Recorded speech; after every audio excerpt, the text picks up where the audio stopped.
And ladies and gentlemen of the jury, the prosecution is not going to get that man today.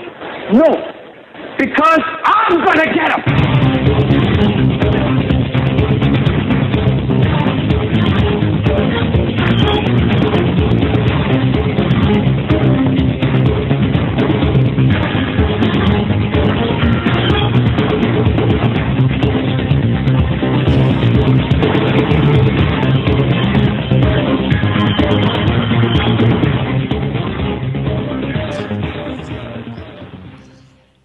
This is the Hagmann and Hagmann Report for today. It's Monday, February 25th, 2013. I'm Doug Hagmann. I'm the co-host with my son, Joe Hagmann. Together, we are the Hagmann and Hagmann Report. And folks, for the next 3 hours, you're about to hear 3 hours of unbiased, uncensored news and analysis, information, of course, that you need to know in these perilous times. We broadcast live each and every weeknight from 8 to 11 p.m. Eastern Time.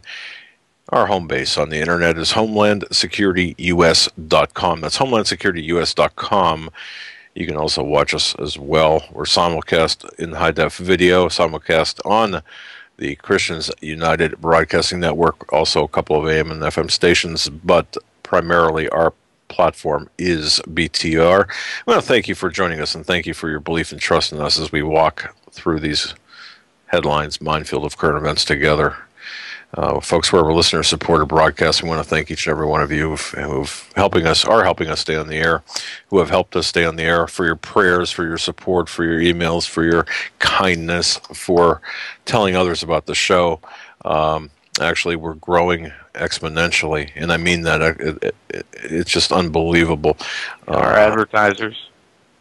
Advertisers, yeah. Yes, indeed. Joe, welcome to the studio. Glad to be here. Was not in studio last night. I'm in studio today. It feels good to be sitting here at the control booth, writing up a show promo we'll have up tonight on tomorrow's show. I got to tell you, folks, well, the reason he's sitting here is because I was trying to work some controls last night on a simple conference call, and I kept bumping people off, not on the show, but just on a regular phone, and one of the individuals from the intelligence world said, you know, it's a doggone good thing that you've got your son, because, and it's a better thing that you don't have your finger on the button for America's nuclear arsenal, because, you know, it's just, I just can't, I don't know what, you know, between muting myself and pressing buttons I shouldn't. It's just weird. But anyway, Joe, thanks for taking care of the control panel there. And but yeah, tell the listeners about tomorrow night, because I think tomorrow night's going to be just a fantastic show tomorrow night. And we are going to be hitting some of the latest, most important news tonight, but we are also going to be giving a background on 9/11 and Mrs. Judy Wood, Dr. Judy Wood, and what she has released in her book, Where Did the Towers Go? Dr. Judy Wood is a PhD from Virginia Tech. She is a professional of mechanical engineering. And since the time of 9/11, she wrote a book providing proof, physical proof in her book of what she says that really happened. This is scientific proof that she has, that she's compiled, put together, that are different from the whitewash 9/11 Commission, that are different from the theories promoted by NIST. And we know that because of 9/11, a lot of things are different now. But one thing that hasn't changed is the government's coming against people who want accountability and answers to questions about what really happened. As we know, the 9/11 Commission was a whitewash. Even the commissioners stated as much. The Bush administration was never open with the commission. They left out most of the important information pertaining to 9/11, and also let the president and vice president testify off the record in private, and lots of other things, anomalies that, I wouldn't say anomalies, I would say things that were, it was a controlled release of information. They released the things they wanted you to see But everything else you can find on your own by doing research on 9/11. And she has a theory. We had Richard Gage on this was a long time ago, and he talked about the thermite. This, in Dr. Judy Wood's theory, differs from that. It talks about the use of free energy-based weapons that brought down the towers. Now, we'll let her explain how she came to the conclusion, what evidence she gathered, and how she compiled her conclusion, and explain that to you. But the question needs to be asked, how do 3 buildings, the towers, the World Trade Centers 1 and 2, which were, I think, 110, 114 stories high, built to resist plane impacts, how could both of these fall almost at free fall speed by being hit by a plane? And also, Building 7, a 47-story skyscraper, which housed the mayor's bunker, emergency bunker, the stock exchange people, the SEC, CIA, FBI, all these government agencies. That building collapsed also on the same day at 5:30 in the afternoon, and that wasn't mentioned by the 9/11 Commission, nor was it hit by a plane. And the cover of her book shows the buildings 5 and 6, which were much closer than Building 7, that still have their structure standing, but interestingly have one building has a huge hole all the way down in the middle of it, like a hole from the earth. And for those of you who are unfamiliar about what I'm talking about, tomorrow she will clear all that up. But in summary, Dr. Judy Wood has a very good book laying out the evidence and what she has found to be true on that day. Now, there are other people with other theories. As I said before, the conspiracy theory element of this is where the conspiracy theorist, the name conspiracy theorist, really has taken off. And not only is it taken off, but some in the media, mainstream media, even the alternative media, Glenn Beck said, 9/11, people who believe that 9/11 was anything other than what the government said should be locked up. And that might have been during his worst days. But this event has changed the lives of every single American, lots of people in the Middle East, through all these wars that were declared or undeclared on these Middle Eastern countries. You're muted. Thanks. See, that's why you're here. And look, when it comes to the time when we cannot, as American citizens and as Christians and it's just as Americans, period, when we can't have an honest discussion about what happened on 9/11, the run-up to 9/11, and then the blowback from 9/11, what we're experiencing right now, when we cannot have an honest discussion about it, there's a problem. Now, Dr. Judy Wood, she conducted a very comprehensive investigation to determine what happened to the towers. Yeah. Okay, now... And like you said, when it comes to a point where you're deemed a conspiracy theorist, a nut job for asking a simple question, there's a big problem. Exactly. The reason I like Dr. Judy Wood's book, and it's like a textbook, we have a copy, and it is exactly like a textbook, but it lays out the physical, scientific, forensic evidence. And I've never seen a book about 9/11. I've never seen a website about 9/11 do or contain the information that this book has. And I just can't imagine the time it took for her to write this book. It contains physical evidence, not theories or speculation, but physical evidence that's overwhelming and conclusive, at least in my view, as to what happened. Now, she does state on the record that she does not believe that the government is responsible for executing the events of 9/11, nor does she believe that the government is not responsible for executing the events of 9/11. she goes on to say that this is not a case of belief. This is a crime that should be solved by a forensic study of the evidence. Now, how much more objective can you get than that? And that is why when she comes on, it's not going to be a case of, well, Dick Cheney was in the basement of the White House or wherever with his fingers on buttons. No, it's going to be an honest look at the evidence by a qualified person, because before it can be determined who did it, before you can say, well, this person or that person or this agency was involved, you've got to determine what was done and how it was done. And that the order of crime solving is really to determine what happened, then how it happened. For instance, what kind of weapon was used, who did it, and then at that point can the why be addressed. But what we're seeing is the blowback from 9/11 today. So why are we going back to 9/11 of 2001? Why did we ask Dr. Judy Wood to come on? And by the way, Peter Santilli will be on with her as well, of the Pete Santilli Show. If you don't know his show, it's a good show. He's got a great show, a great following.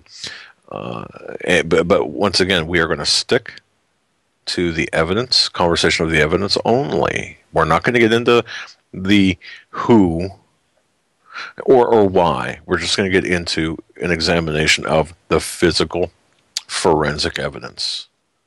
And you've got to remember what's required to legally convict someone of a crime. You can't convict someone based on belief.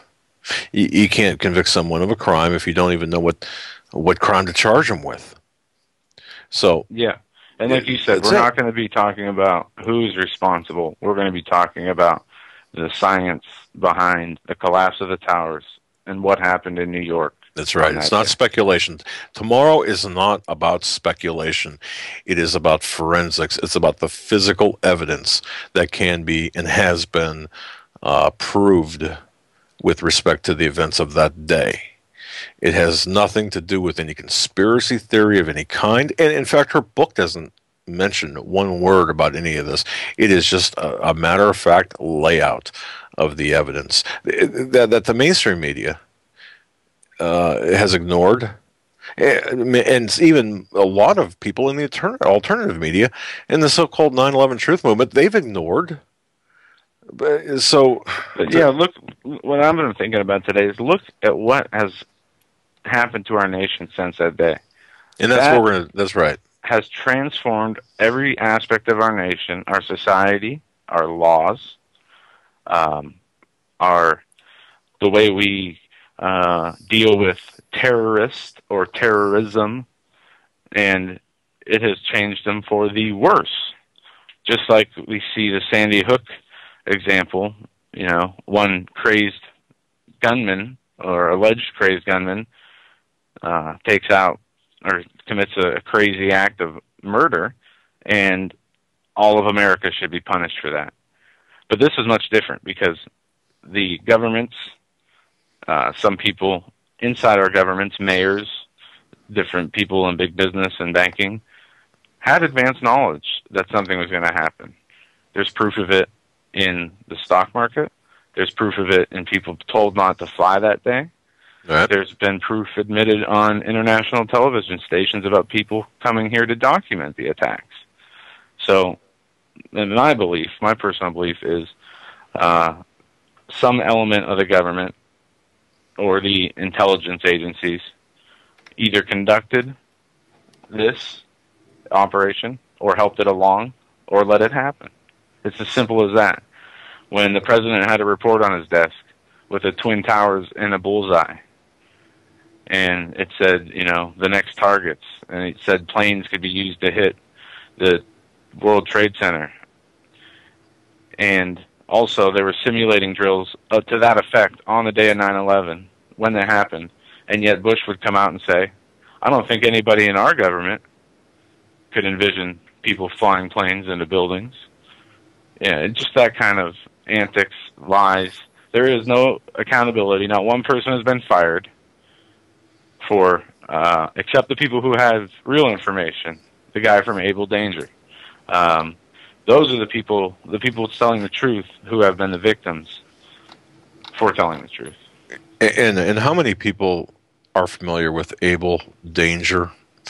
It seems like that has been the talk about Able Danger has been non-existent, and it just like Gibbs and the drone program. I'll just tell them it doesn't exist. Yeah. Well, yeah, exactly, folks. Able Danger, just to give you just a touch of background, and I submit, I contend.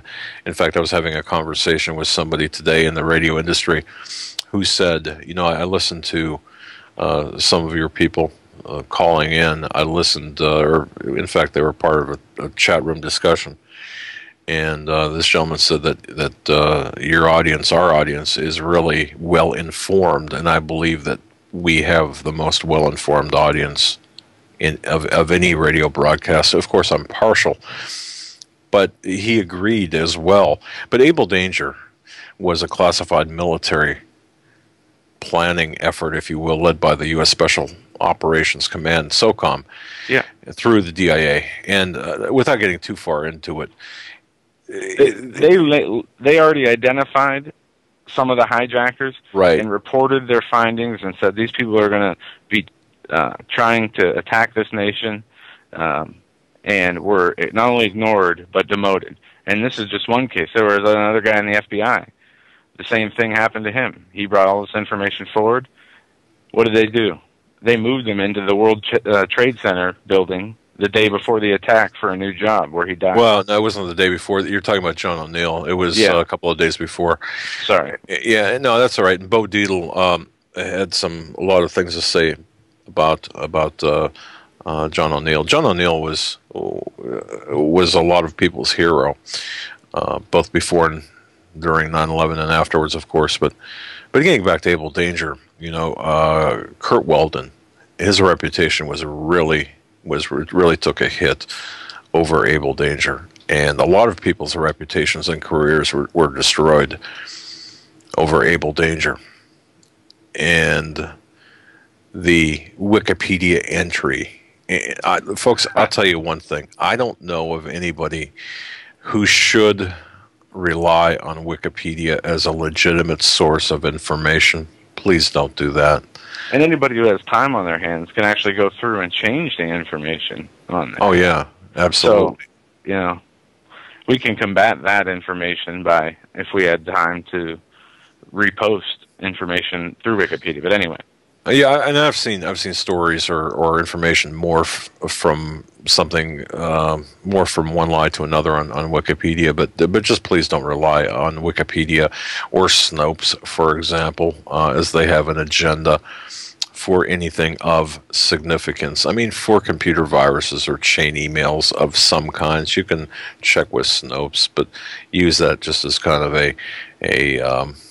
just kind of like a one of several checks, but kind of look at it, take it with a grain of salt. But tonight we do have much news to discuss, Joe. A lot of financial news, a lot of terror threat news, and kind of a wrap up of things that we're seeing take place, or that we've seen take place over the last several weeks now. 223. It's not only just an ammunition, but a date, February 23rd. Joe attended a pro Second Amendment rally here in our county. There was a lot of pro Second Amendment rallies, not only across the country, but across the country on Saturday. And I was joking with Larry from Buffalo. The rally started at noon. I was late to the party.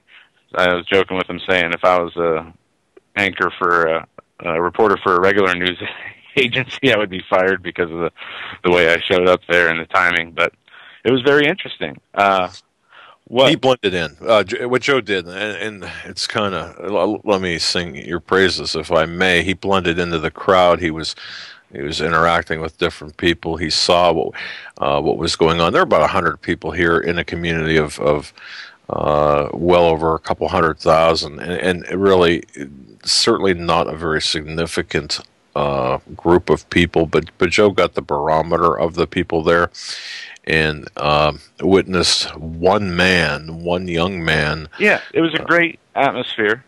People came there Right. to support the people who were talking about gun rights. Right. There was not only people, it was an open carry rally. When in Pennsylvania, you're allowed to carry openly without a permit. And people brought AK-47s strapped on their shoulders, shotguns and such. But there was one. Oh, and by the way, the media report and how the media reported this here in our county as well as other counties was they were using terms like gun rights activists, assault weapons activists, the television, radio, and even print media gun rights activists. So they were mischaracterizing the people at this rally. Yeah, and it was I have a news report on that. So it was very. But it was. You were saying though, it was very. Very. People were very well behaved there, except for one individual who was anti-Second Amendment, anti-gun, who got in the faces of people. And at which point, now this is at the close of the rally, which it was scheduled for 1 hour, and of course, this young man was shouting over the speaker and really making a total fool of himself, and had to be taken away by the police. But yeah, it broke up the demonstration. And like we interviewed a pastor a while back who, and we've seen this on multiple occasions, a pastor will be standing on a corner handing out literature. They will be encountered by somebody who doesn't like what they're doing. The police will get involved and arrest the pastor. This happened to a pastor who was standing outside a DMV handing out literature on the sidewalk, and some lady came up to him and took her shirt off real quick, and he was arrested for that.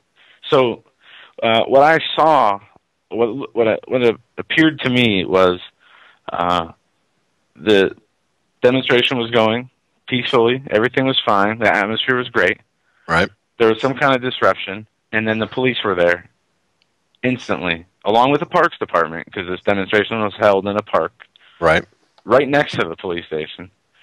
And they shut it down to what it looked like to me. And I'm looking for the article, our local article, to see if they changed it, because it was kind of vague yesterday. Well, it was talking with somebody from the sponsorship. It concluded. So what happened at the right at the tail end of the rally. So it really didn't disrupt the rally. But one thing that I found interesting, I received some information from two different sources, from two different parts of the country, saying that there were people that were attempting to disrupt their rallies as well. Now, I don't know if in your county, if you had this happen. If you did, it's rather interesting. Now we're seeing, by the way, the Obama campaign through the Obama website. Actually, Twitter? No. This is actually, there's going to be the Obama campaign is actually busing people to Albany, New York, to speak out in favor of Governor Cuomo's gun initiative, anti-gun initiative, or gun ban / confiscation initiative. I find it very interesting.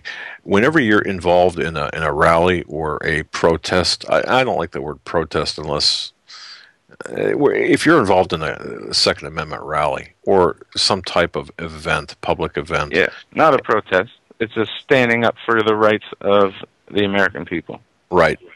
But if you want to know who the federal or the professional provocateurs are, or even the federal agents, look for the people with the money and the plans to disrupt, or the plans to take it further. For example, I won't give examples, but you get the idea. You can almost pick them out of a crowd if they've got the money, if they've got plans to do something that is not legal, and you don't know that person, or that person is new to the group, chances are they're what is known as an agent a federal agent, I would suspect, or somebody that's there for the purposes of making that group look bad. I say that only from experience and from historical precedent, looking back through history at all these events. But I just want to point out that February 23rd, not a lot of people showed up, but they were well behaved, at least in the county where we live. But they were well behaved. They were armed. And one thing that did catch my attention was the reporter focused on an individual who had no knowledge of this rally, allegedly, and who saw people with guns on slung over their shoulder and open carry, who said, "It disturbed me greatly to see these people walking around with guns." Yeah. I was very disturbed by that. Yeah. That's what he said. And it's interesting, there were so many people there. There were obviously the majority of people, 99.9% of them, are pro-gun, as they were wearing their guns. And there was a lot there who weren't wearing guns, who were there just to support the demonstration. There was "Don't Tread on Me" flags, big ones that people were carrying, right. American flags. But they don't focus on all the people and what their comments were about the Second Amendment. They focus on one individual who was uncomfortable with all the guns. And even with all the guns that were there wasn't one shooting. Even though some guy came up and got in their face, he didn't get shot. I wonder why Imagine that is. Something had to be wrong. I mean, the gun must have jammed. I don't know. Yeah, but right now I think we're seeing, and we had a program last night, a special program with Steve Quayle and Greg Evenson. It's archived. You can get it via MP3 or Windows Media format off of our website, and that's HomelandSecurityUS.com for new listeners. But I think what we're seeing right now is the startup of the end, because the end of what? Our dollar being worth anything? Yes. Our Constitution? Yes. The freedoms we have? Well, because we've technically, on paper, they're gone. Well, correct. And during the second half of the show, we'll take your calls. But look, if you can't, in your heart and your spirit, and even intellectually, look around and say, "Man, there's something so wrong here." We talk about this all the time, but right now, I do believe that we're seeing the final phases, the final chess pieces being placed, being moved into position. Yeah, and let's start with this. I want to play this quick 1 minute and 40-second audio describing the new released Justice Department memo on gun confiscation. Yeah, this is important, folks. Yeah, this was one of the bigger stories that came out in the last couple days. We have the Department of Justice releasing a memo that was released on the 4th, I think, of January, says that they need gun confiscation. Not only does it say that, it says that even restricting guns, an assault weapons ban, wouldn't stop any shootings, which makes about as much sense as the actions they're taking. But here is some information on what the memo contained, and I'll post a link to the memo in the chat room. President Obama gives a good speech, and when you listen to him talk about new gun laws, you may think he sounds reasonable. But what happens when you look at the details behind the president's policies? How would they actually work? Let's look at what Obama's own experts have to say. This internal Justice Department memo says, quote, "An assault weapons ban is unlikely to have an impact on gun violence." Unlikely, that is, unless it comes with something else. Obama's experts say that a gun ban, like the one being debated right now in Congress, will not work without mandatory gun buybacks. Mandatory gun buyback. That's government confiscation of legal firearms owned by honest citizens. And what about Obama's call for universal background checks? His own experts wrote that the effectiveness of universal background checks depends on, quote, requiring gun registration. Requiring gun registration with the federal government. That's an illegal abuse of privacy and freedom unprecedented in our history. So, the Obama administration believes a gun ban will not work without mandatory gun confiscation. And universal background checks will not work without requiring national gun registration. Still think President Obama's proposals sound reasonable? Call Congress and tell them to reject President Obama's gun control agenda and to get serious about protecting our kids, prosecuting criminals, and fixing our broken mental health system. The men and women of the National Rifle Association are responsible for the content of this message. And there you go. That is the NRA's ad on the latest release of information from the Department of Justice and the PDF. Let's be clear though. The National Institute of Justice released this document on January 13th, I believe it was, or 14th of this year. What is the National Institute of Justice? Well, it's the research, the research arm of the actual Department of Justice. Now, they also tag along with the Bureau of Justice Statistics and the Office of Delinquency Protection and other Office for Victims of Crime and so on. It's just one arm of the Department of Justice. It was established back in 1968, ushered in under the Omnibus Crime Control and Safe Streets Act. But it's a component, and this is important, it's a component of the Law Enforcement Assistance Administration. And that's what it was known as before it was renamed to NIJ in 1978. The NIJ is really an organization, well, it's headed by a political appointee currently, John Lobb. The author of this document is not a law enforcement official. He's a civil servant. That's it. Right. And what people need to understand is a lot of these PDFs that come from intergovernmental agencies, sometimes even state on there, these are the views shared expressly by the writer.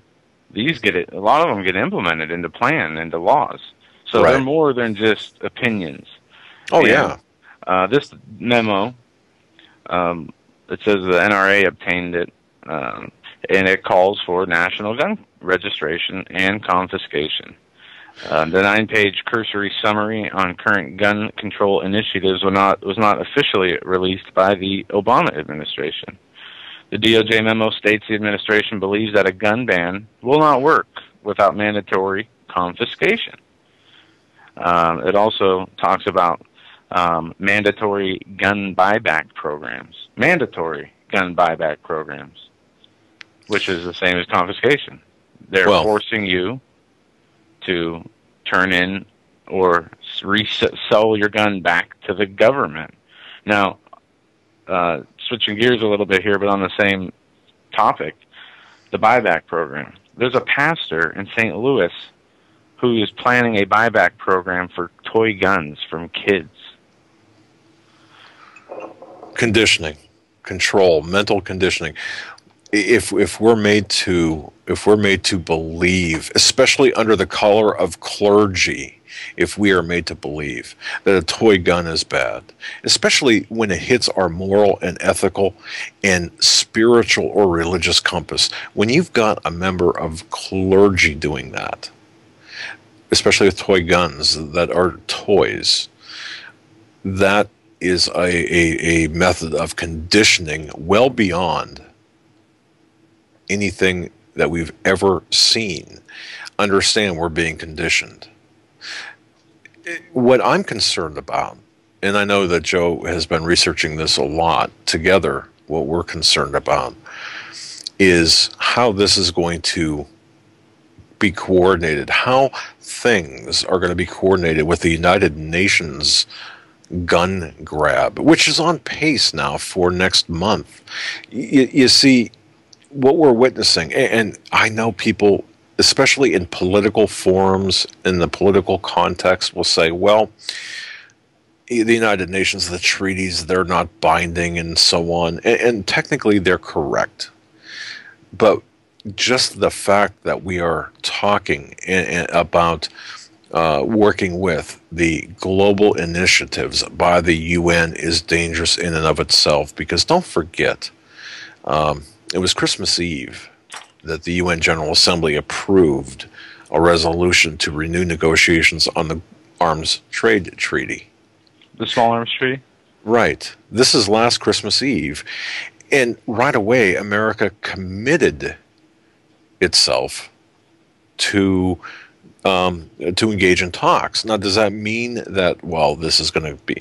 It doesn't mean anything except that we are now opening ourselves up to this possible alignment with a global organization that could have a dominance over American law. Now, I don't believe that it will get to that point necessarily, or as quickly as some people say it will, but I do believe that there's a component of the United Nations here, a component of the globalist plan that will play a part in the United States gun confiscation, because it never stops at registration.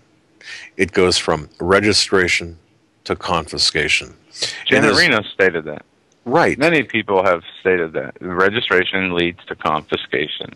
And there's no other, really, there is no other reason for establishing a federal database or a federal registry of weapons beyond the confiscation aspect. If you look at other countries, and here's, a lot of people get really emotional and start really going off on going crazy about this.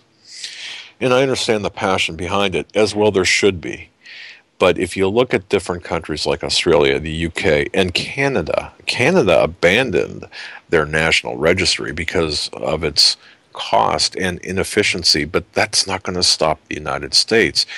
But part of this, so we have to look at this from a well-grounded point of view, I believe.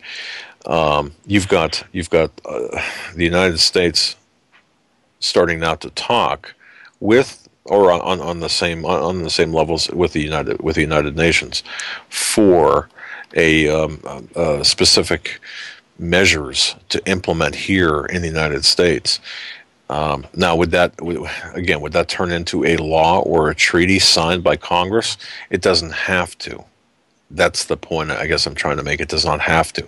Just the fact that this is being done tells us where we're headed. Yeah, the Congress doesn't have to ratify any treaties. They don't have to take any action, as Obama they openly stated and demonstrated his willingness to use executive orders to do this, and stated as much so for everything else: the economic issues, civil rights issues, international issues. If the Congress won't act in a manner that he wants them to, in a way that he agrees with, well, he'll do it himself. Well, perhaps one of the most startling things I saw was the Hillary Clinton changed her position. Now she's out of the picture, supposedly, but within hours of securing his re-election, Obama placed a late-night call to the United Nations delegation, ordering them to vote in favor of passage of I believe it's L11, and that's the oh goodness. You said that for L11, the resolution. I believe that's the number for Not sure. Okay, but essentially for the Arms Trade Treaty. So why? One of the first phone calls after re-election did Obama make this call? Why did he do it? What was the pressing importance of it? You see, so there's something under the surface. There are things going on within this Obama regime, where Obama is actually giving the green light to the globalist gun grab, and we have to really understand that we could get blindsided by a UN initiative. But as soon as we bring this up, or as soon as anybody brings this up, it's almost as if, Joe, that we're talking like we've got 2 or 3 heads. It's a bizarre thing because people don't believe that this could happen. But, back in July, there were 51 senators. They sent a letter to Obama and Clinton saying, no, stay away from this. But yet, again, like I said, within hours after his reelection, Obama quickly contacted the U.S. delegation to the UN and said, hey, let's go for it. Now, Brian Wood of Amnesty International, he's all in favor, obviously, of a gun grab, an international gun grab, because of the human rights and abuse factors. Well, that according to Amnesty International, but the gun rights advocates, the people, the Second Amendment proponents, oppose any approval, any discussion of this treaty, because it does seem a little bit more, or seems more than a little incongruous, that the United States, a nation that places such a high value in gun ownership, that is enshrined in its Bill of Rights, participates in an organization that opposes gun ownership so staunchly that it has an Office for Disarmament Affairs. Did you know that? An office, by the way, that the U.S. Deputy Director, Office of Weapons Removal and Abatement, Bureau of Political Military Affairs, Stephen Costner, announced very proudly would be moving from Geneva to our country, our home soil, to New York City. So don't believe what you're hearing about the ineffectiveness of the UN. Yeah, and one last point here to make on the gun issue. I was talking earlier with you before the show about the statement, they want to make us victims through disarming us. But does the government really care about you being a victim? Does it care about you surviving attempted armed robbery? Does it care about an individual being shot on the street corner? No. You are going to be a victim, but it's not of random crime. You're going to be a victim of their crime. Well, that's, yeah, in a way, too. Think of Alex Jones had the right idea when he grabbed the name Prison Planet as a URL, or as a website name, Prison Planet, because this is what we're talking about. We are on, or we will be on, a prison planet. The guards will be the globalists. The guards will be the New World Order people, the elite, the few, the selected, those people, and we will be the inmates, and it's not going to be very pleasant. This, on a smaller scale here in the United States, is already taking place. Let's be very clear about this, and let's also be clear too what we talked about last night. We've gotten emails, so many emails today, and I want to thank each and every person who has emailed. We've heard from 1, 2, 4, 5 different countries. Not including 6 different countries if you include the U.S. about last night's program. Steve and Greg, and one of the biggest issues, or one of the biggest topics that questions that we heard about was what's going to happen when everything's going to happen, and with Greg Evenson saying that it's all really gearing up for just a confluence of events that will take place in kind of a rapid order. The economic meltdown, the gun grab, the martial law type thing taking place. And I'm not trying to scare people, but once you have societal collapse and economic collapse, it's obvious that martial law is going to be implemented under the guise of keeping the peace, and from there, it's just going to degrade rapidly. And some say too, I was reading something, it was an op-ed from 2009, and somebody had written this. I don't even know who to quote or who to attribute this to, but in 2009 somebody was talking about the 1 hour meltdown. It was like I said, an op-ed piece. Once a meltdown begins, in less than 1 hour, it will quickly escalate far beyond anyone's ability to control or manage. And it's going to take place on a worldwide basis, perhaps. And This was based on 5 basic assumptions. This 1-hour meltdown. The first one being banks, the financial institutions around the world cannot withstand a full-scale bank run. That's true. The second one, governments, the vast majority of governments, the leaders all over the world are relatively intelligent individuals. They'll quickly understand the ramifications of a bank holiday, and therefore they're going to shut down their offices right away. They're going to empty the buildings, lock the doors, bar the doors, and any transaction in progress, including, think about this, including trials. They're going to immediately be halted, postponed until a future date. All level government officials would just take a powder, so to speak, and they're going to disappear to remote, safe, unknown locations where the angry masses are not going to be able to get a hold of them. And retail businesses, they're not going to be able to process simple transactions, because in a meltdown of that type of scale, you're not going to be able to buy gas with your debit card or your ATM card or whatever you call them now. So what's going to happen there? Well, people are going to demand. It's just going to be a mess unless you've got cash. At that time, it's going to be a mess. Criminals, anyone who with any criminal tendencies, they're going to be waiting for this to happen, and this will be a once-in-a-lifetime opportunity for them to improve their own financial situation and lifestyle, of course. But normal, average people will also begin looting, because especially the ones without having the preparations or the mental and spiritual preparation that hopefully we offer, they're going to be breaking into grocery stores as a matter of self-preservation. Think about this. So are you mentally and spiritually prepared for what could happen? Are you practically prepared? Have you made practical preparations? As we ask all the time, how are your preps going today? Over the weekend, maybe did you go shopping? Did you buy an extra can of food or an extra box of something or whatever? Just keep your focus too on preparing. We don't know when this is going to happen. We do know that or at least I believe this is going to happen, and Joe does too. Something is going to take place that's going to cause a significant change in lifestyle.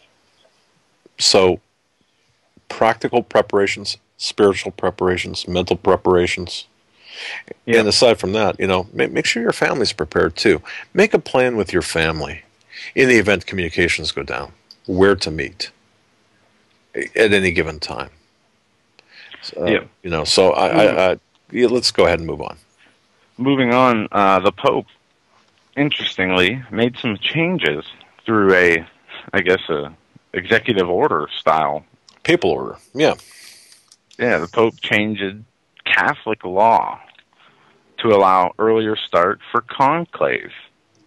And this is something that I'm not sure the history on how long this, if this has happened before or how many times the laws have been changed or how they've been changed, but this Pope, before he stepped down or announced he was stepping down, changed the rules, allowing the conclave to start, or this election of the new Pope to begin before this Pope resigns. Also, there was a cardinal who stepped down, which is, I don't want to say unprecedented, but it's not in line with the rules that they have in place. This out of Reuters: cardinal departure darkens mood as Pope allows early conclave. A senior cleric resigned under duress on Monday, and Pope Benedict took the rare step of changing Vatican law to allow his successor to be elected early, adding to a sense of crisis within the Roman Catholic Church. With just 3 days left before Pope Benedict becomes the first pope in some 6 centuries to step down, he accepted the resignation of Britain's only cardinal elector, Keith O'Brien, who was to have voted for the next pope. O'Brien, who retains the title of cardinal, has denied allegations that he had behaved inappropriately with priests over a 30-year period. He could have attended the conclave despite his resignation, but said he would stay away because he did not want the media attention to be focused on himself instead of the process of choosing the next leader. What are we looking at here? O'Brien's self-exclusion came as the Vatican continued to resist calls by some Catholics to stop other cardinals tainted by sex scandals.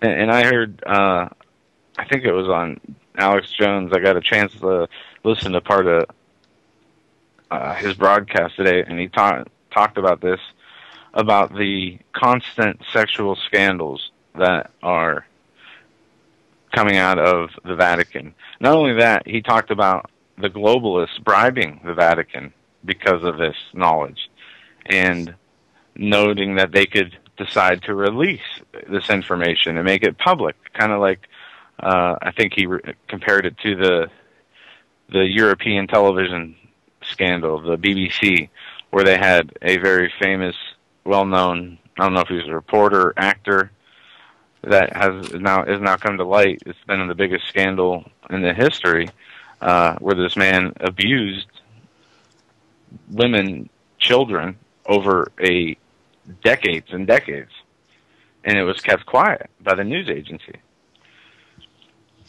Well, look, what are we seeing happening, though, in the larger sense with the Vatican? Are we seeing the prophecies of St. Malachi playing out? Are we seeing what Malachi Martin talked about? Are we seeing a combination of things? Because, and this is not about Catholics. Please, you understand, this is about the Vatican. This is about a power structure. Now, let me add this, because you hit on an important point, and people in the chat room were talking about this well before we started talking about the Pope.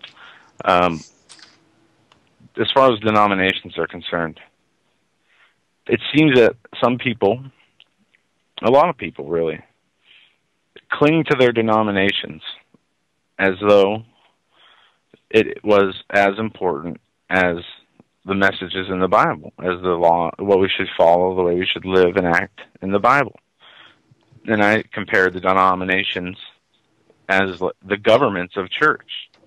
They set, no matter what denomination, the heads of each one, Protestant, Presbyterian, etc., decide the rules for that denomination. And we've seen a lot of rule changing, especially in the U.S., tolerating gay marriage, changing the definition of marriage. We need to get as far away from the denominational mindset as possible. The only thing that's important is our salvation through the faith in Jesus Christ and sharing his message with others.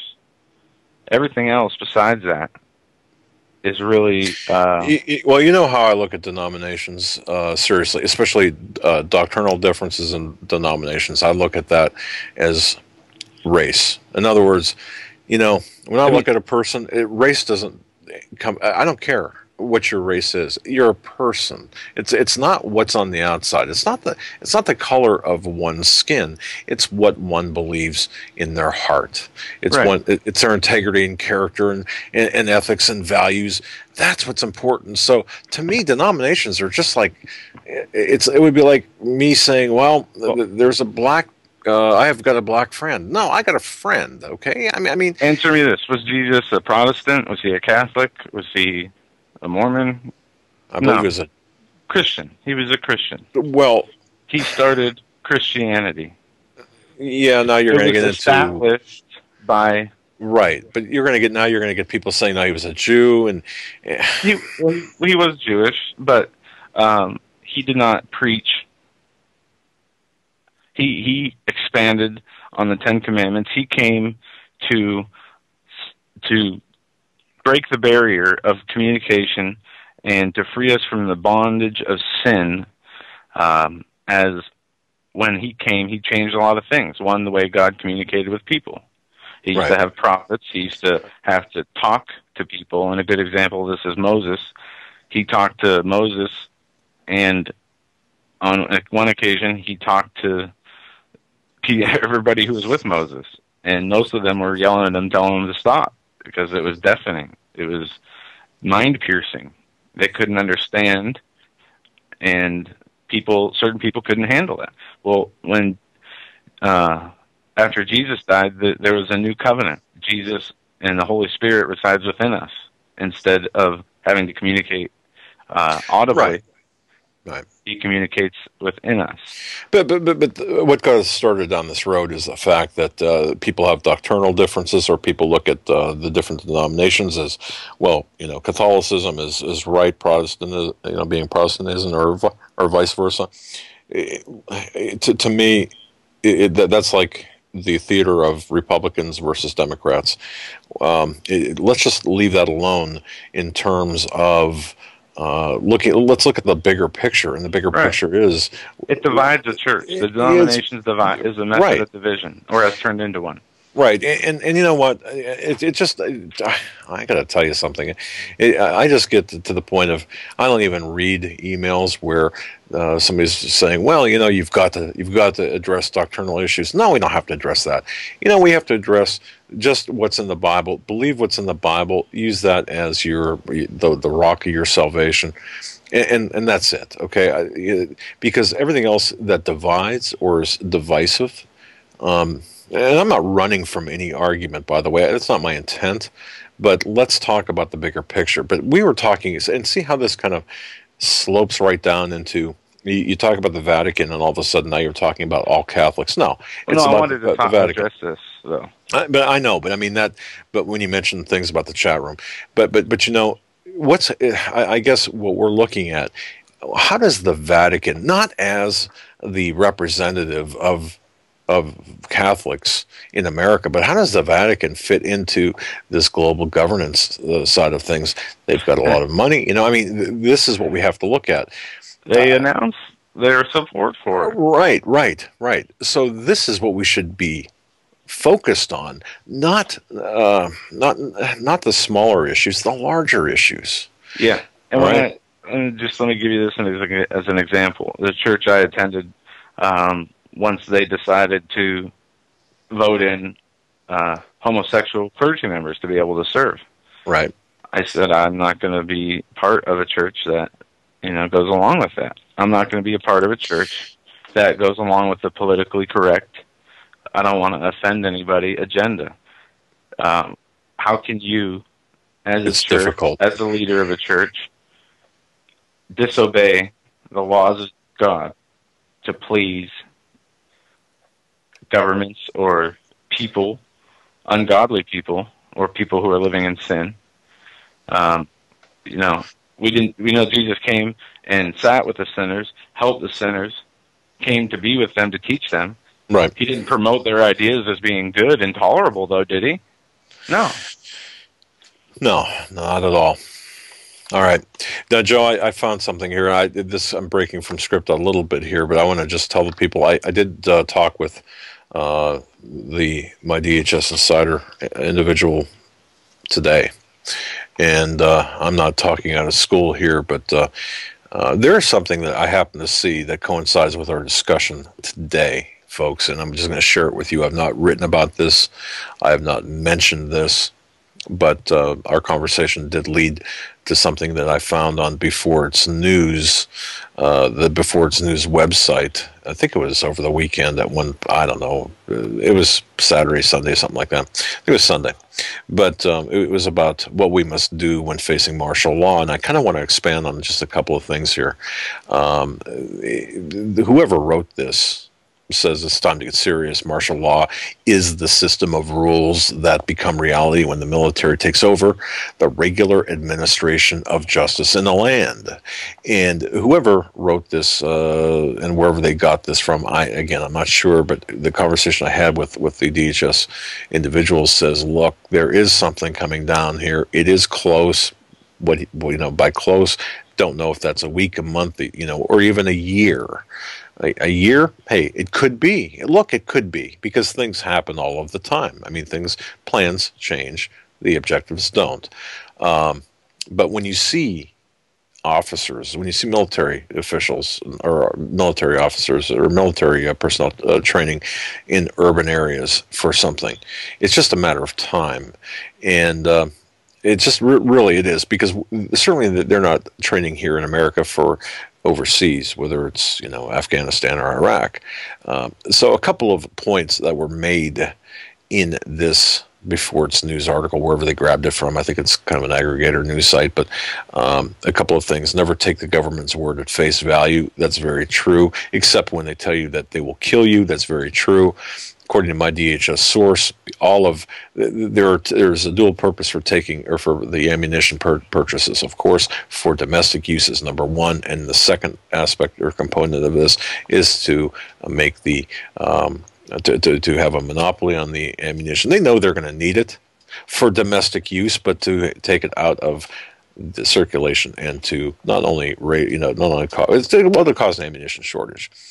The second thing is advice, what we must do, kind of advice. Keep your mouth shut. Don't tell anyone anything that could get you in trouble. Now this is after the point when things are already in rapid decline and we are in the midst of, shall we say, martial law, or they're, at the very beginning of martial law.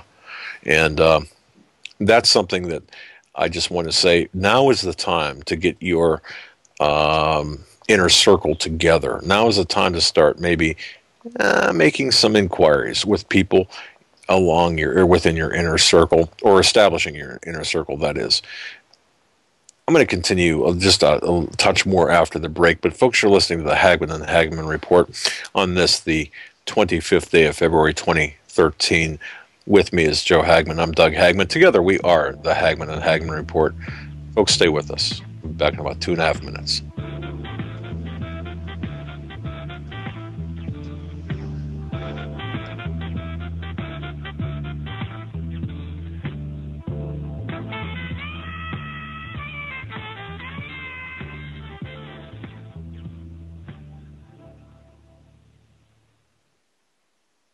Hi folks, Doug Hagmann here. You might know me as the co-host from the Hagmann and Hagmann Report, or as a frequent guest on Coast to Coast AM with George Norrie. If you're like me, you're tired and confused over today's headlines. You just don't know where to turn for accurate, concise information about really what's going on, what's truly going on in today's society. If you don't know where to turn for accurate, well-researched, and properly vetted news, I've got a suggestion.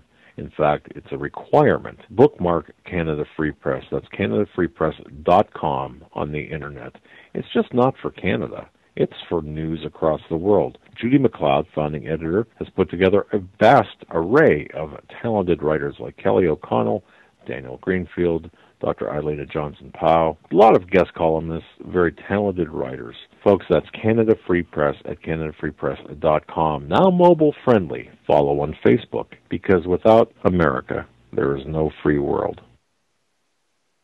Survival of the fittest. In any and all situations, survival is your number one priority. That requires being tough and thinking smart. And the folks at Freeze Dry Guy are going to help you do just that. They have the long-range patrol ration entrees, what they call the Brick Pack. When you're in survival mode, it is absolutely the best item for your survival pack or bug-out bag. You can go farther, faster, and carry more food with the LRP cold weather ration entrees. Not only do these long-lasting, durable entrees help sustain you or your family through the harshest environment or situation, they are by far the most delicious of their kind. No contest. With a variety of tasty entrees, you can't beat the LRP Brick Packs. Let Freeze Dry Guy help you in your survival situations. Go to freezedryguy.com. That's freezedryguy.com. Or call 866-404-3663. That's 866-404-FOOD. Buy a shotgun. Buy a shotgun. Joe Biden on self-defense for women. If you want to protect yourself, get a double-barrel shotgun. As I told my wife, I said, Jill, if there's ever a problem, just walk out on the balcony here or walk out, put that double-barrel shotgun and fire 2 blasts outside the house. More than 300,000 women face aggravated assault every year. And Joe Biden's answer? Fire 2 blasts outside the house. Great advice, Joe. Not only would that be illegal, but a woman would then face an attacker with an empty shotgun. For tips on safe and responsible gun ownership, ask the NRA, not Joe Biden.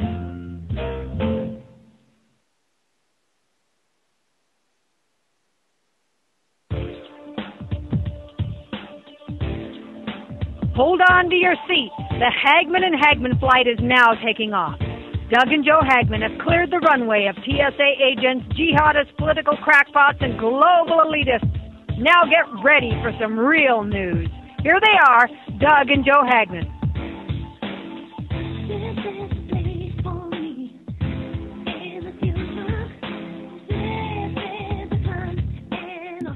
And welcome back, ladies and gentlemen, to hour number 2 of this special Monday, February 25th edition of the Hagmann and Hagmann Report.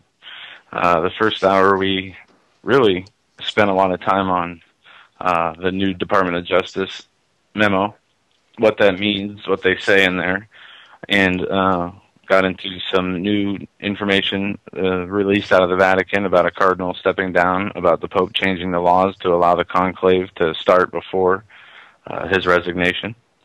During the break, you heard a NRA commercial that was pretty funny.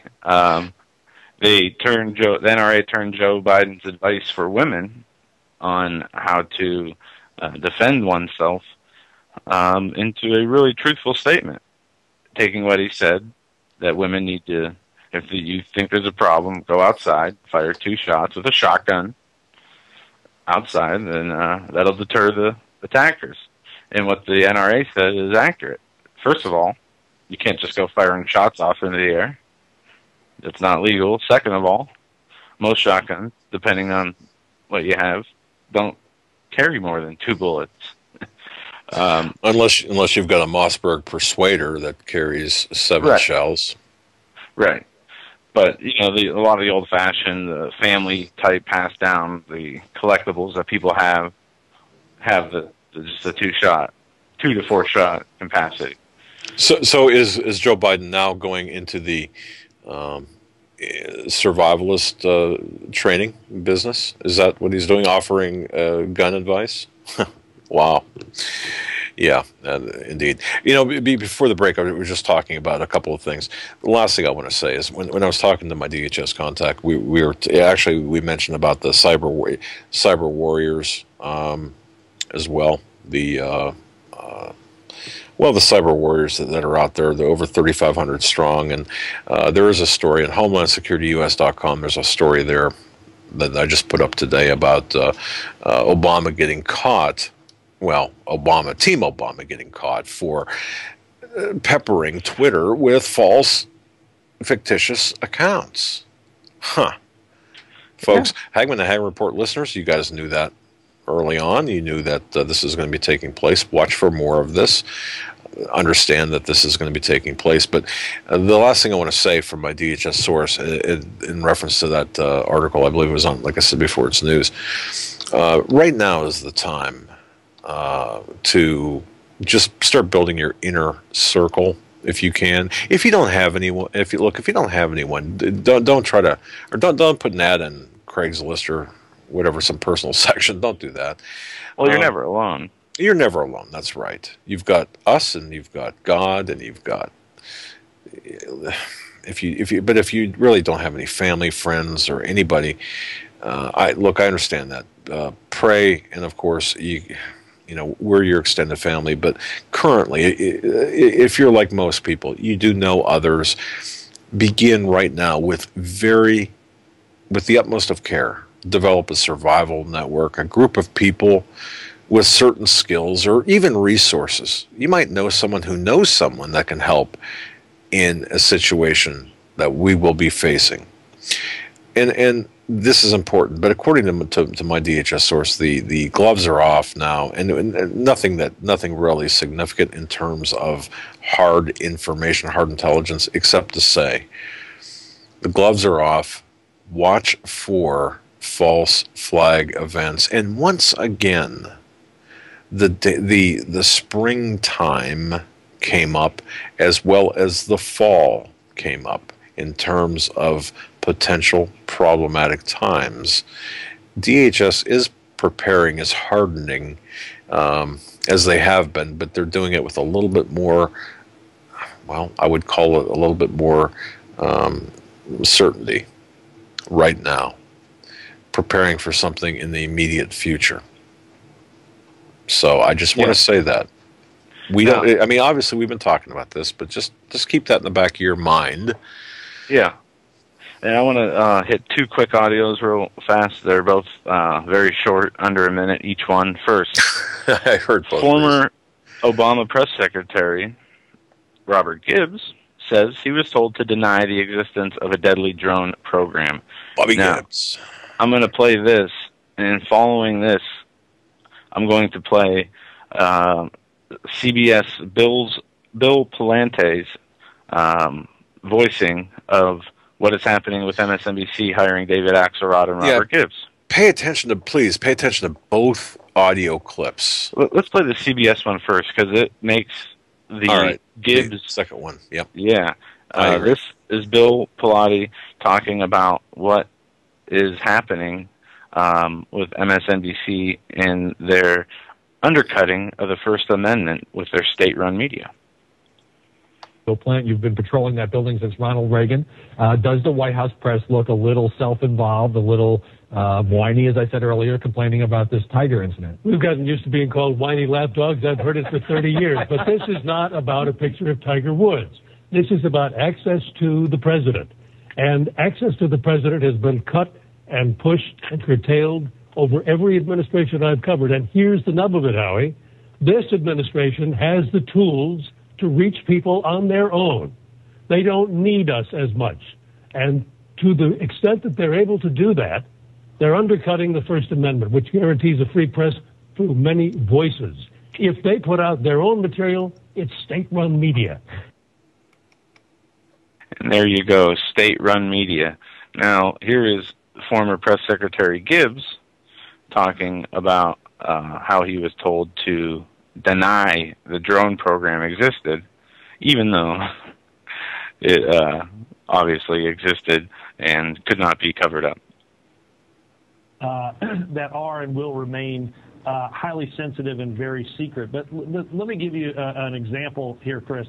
When I went through the process of becoming press secretary, one of the first things they told me was, you're not even to acknowledge the drone program. You're not even to discuss that it exists.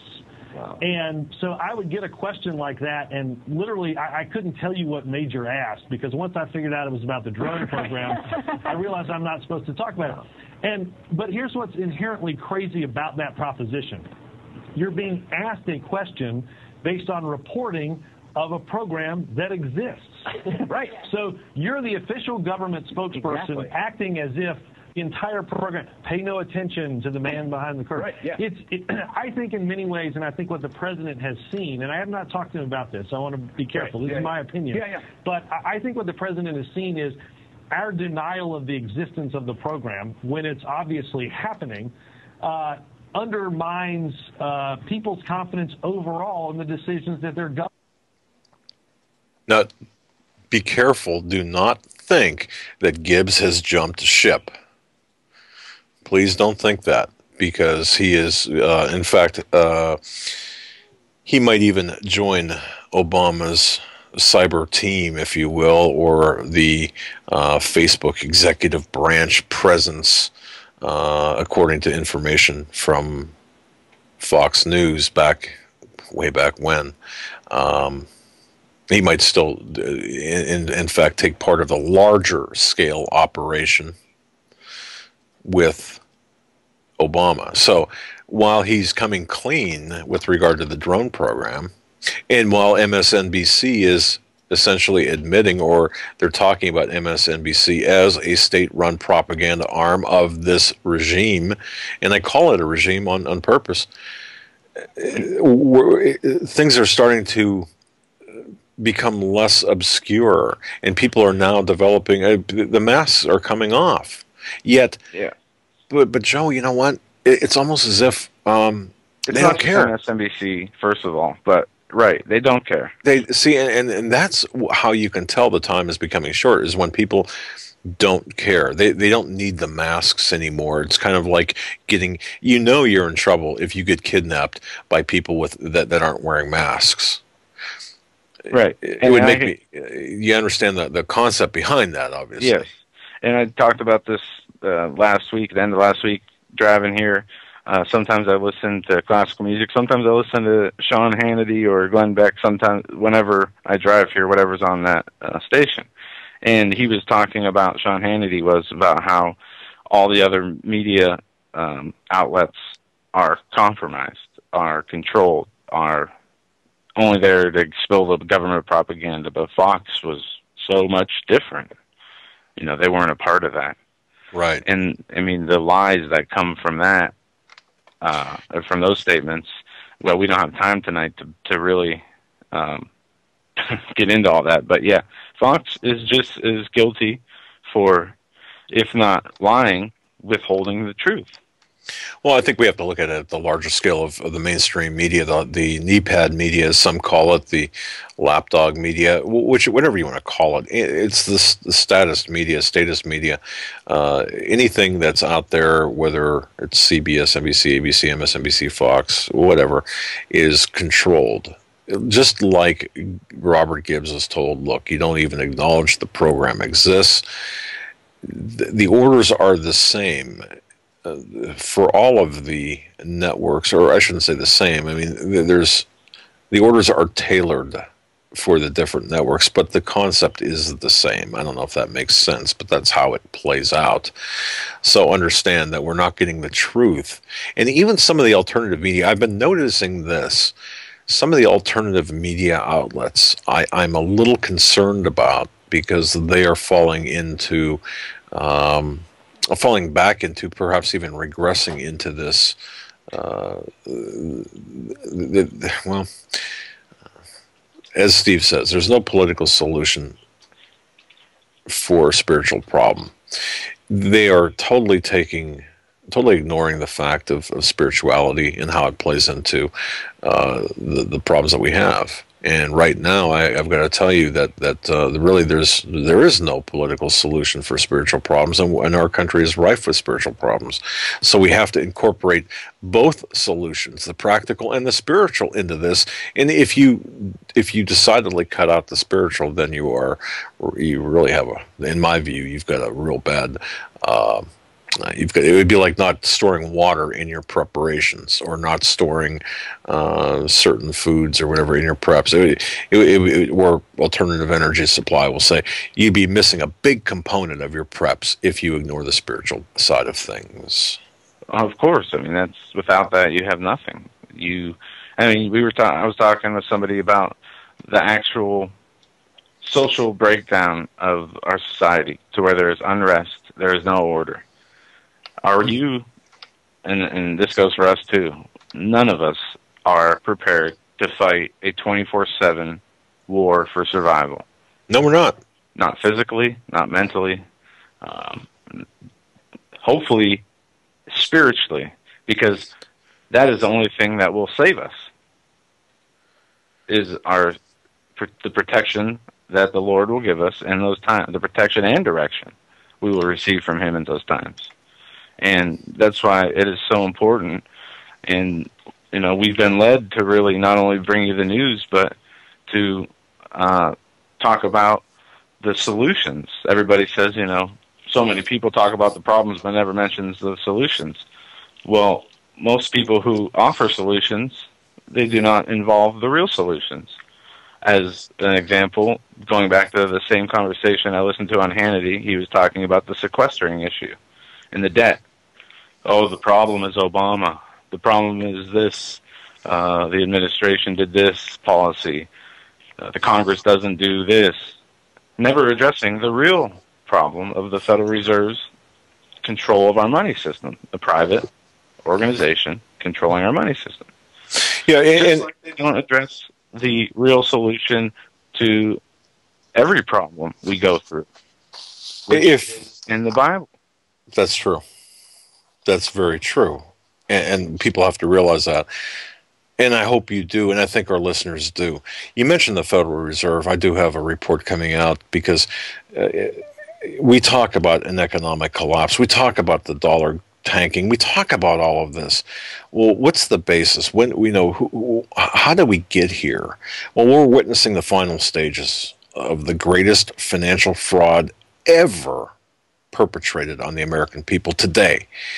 Behind the massive debt, behind the current talks of sequestration and the threat of massive pending layoffs, there exists a story that must be told and understood by every American, and it's a truth that too few understand and even fewer still talk about. Now, understand this. Our economic system has been rigged. Understanding exactly what is being done to us, our country, our economy has been deliberately made difficult to a person of average or even above average intelligence by anarchists and the architects of our demise.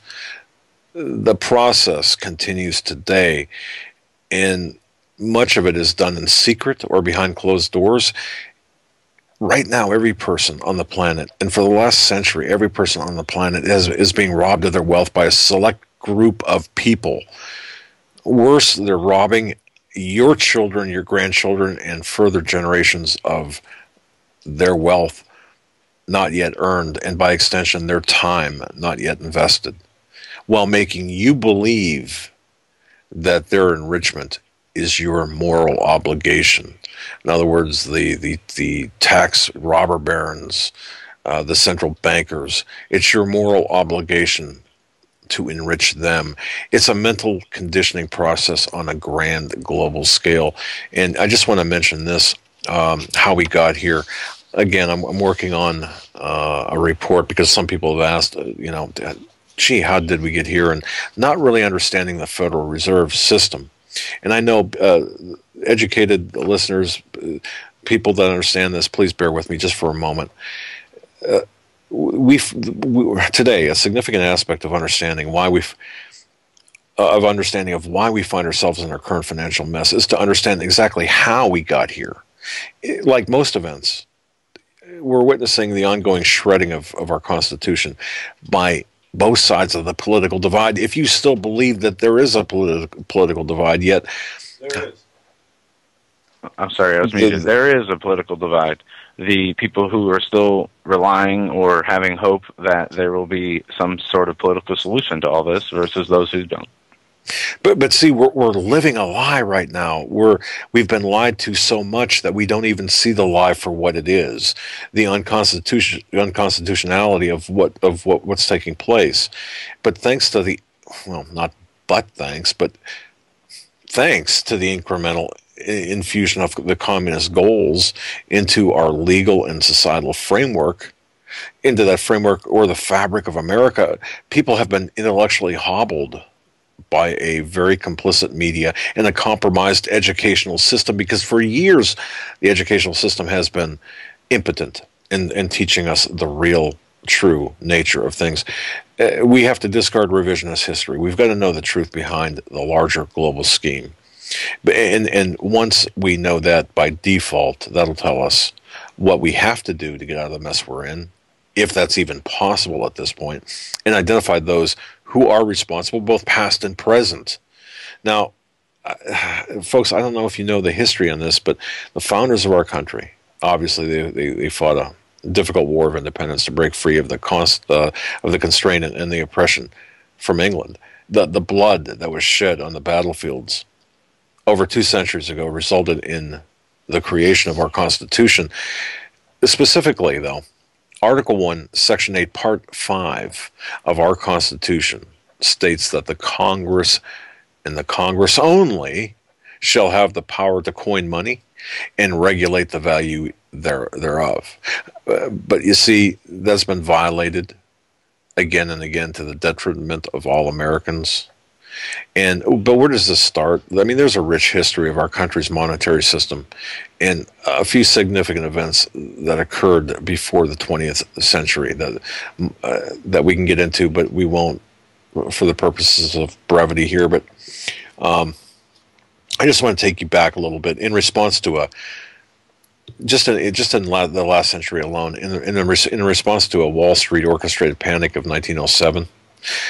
There was a 50% fall in the stock market back in 1907.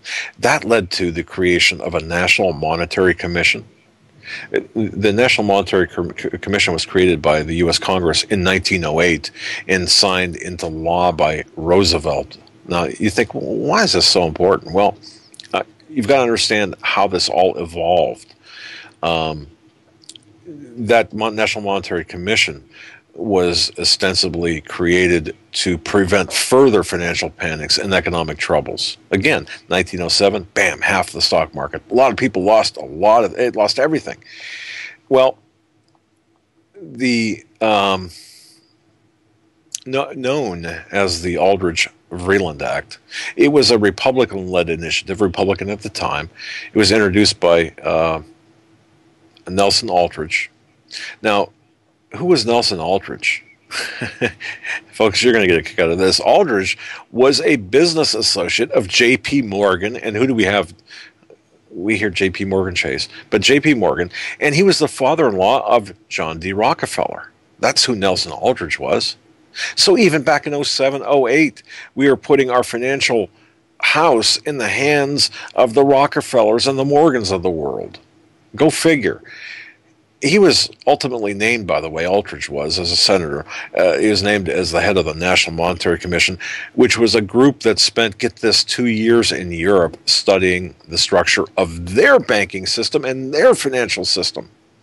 So they come back a couple of years later, and under the cover, well, actually they came back and kind of did nothing, but a couple of years later, under the cover of darkness, a meeting, there was a meeting of about half a dozen of the wealthiest people in America. You've heard about this. In fact, recently there was something about the book, The Creature from Jekyll Island. I think we had talked about this show, didn't we?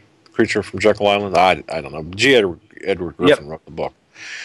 But there was a meeting on Jekyll Island. The meeting was set up by this Nelson Aldrich, what I just talked about.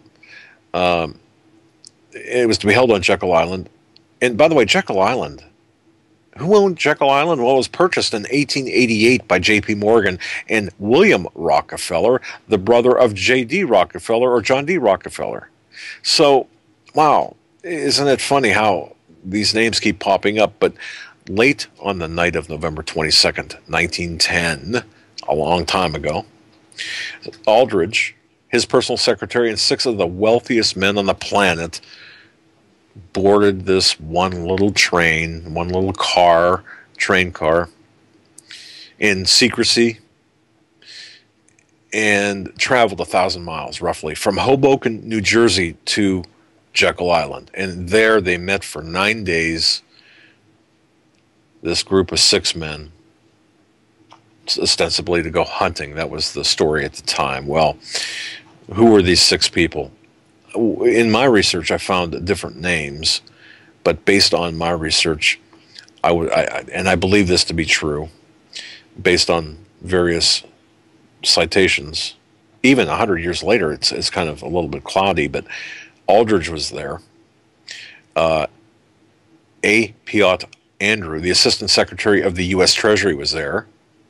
Frank Vanderlip was there. He was the president of the National City Bank of New York. Henry Davison, the senior partner at, get this, J.P. Morgan. And by the way, Davison was considered Morgan's personal emissary. Charles Norton, president of the First National Bank of New York, a Morgan-dominated bank, a J.P. Morgan-dominated bank, and Benjamin Strong, also of J.P. Morgan, and, of course, a name I'm sure everyone is familiar with, Paul Warburg.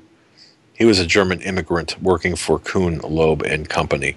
But anyway, a 9-day conference on Jekyll Island.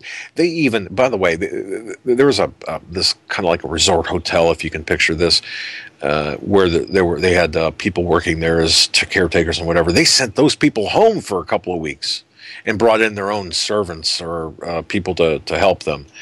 But the secrecy was so great, they were known as only the First Name Club, because they only used the first names. And we were instructed, each and every one were instructed by Aldrich, do not use your last name, only your first name with one another. See, that was the framework that was used for the greatest financial fraud, the greatest financial Ponzi scheme that still exists today. And as a direct result of that 1910 meeting that lasted for 9 days that November, we got the Federal Reserve, or the Fed, that was created as a result of that. But I'm skipping a lot of history here intentionally. On December 23rd, 1913, Woodrow Wilson signed the Federal Reserve Act into law after it was passed in a nearly empty Capitol. Many of the lawmakers, especially those from the west part of the country, because back then you couldn't just board a plane and fly, back to wherever. No, it took days to get back to where you had to go. Well, they passed this law with a quorum, but a very small number of people. Now, it's important to understand that during the 3 years between the meeting at Jekyll Island and the passage of the act, there's a rich history of deception, subterfuge, and even the influencing of the presidential election that brought Woodrow Wilson, the governor of New Jersey, think John Corzine, and former president of Princeton University, into office over William Howard Taft. And think of Taft as being like really a favorite incumbent. He was the guy. The elections of 1912, by the way. If you study the elections of 1912, you can see the chicanery that went on, in the fact that perhaps one of the most interesting elections, presidential elections in the history of our country, because what happened with 1912, you see the central bankers, and you have to look at it through the light of, or through the prism of the fact that Americans at that time did not want a central bank. There were issues with respect to a central bank. Specifically, there was the first Bank of America that was fought. I'm trying to think if it was Andrew Jackson, I believe. Well, Andrew Jackson was one who fought President Andrew Jackson fought Alexander Hamilton. That was a second national bank. That was going to be a central bank. Well, Jackson knew that, no, we could not have a central bank. By the way, Andrew Jackson's portrait on the Federal Reserve note is kind of a slap in the face to Andrew Jackson. And Thomas Jefferson versus Alexander Hamilton, fight against the first bank of the United States. It was a central bank that was backed by none other than James Rothschild. So when people start talking about the Rockefellers and Rothschilds, how do they figure into today's equation? They were the architects of that central banking system. And lastly, it is their descendants, and this is important to understand. It might have been J.D. Rockefeller, John D. Rockefeller at the time, and James Rothschild at the time.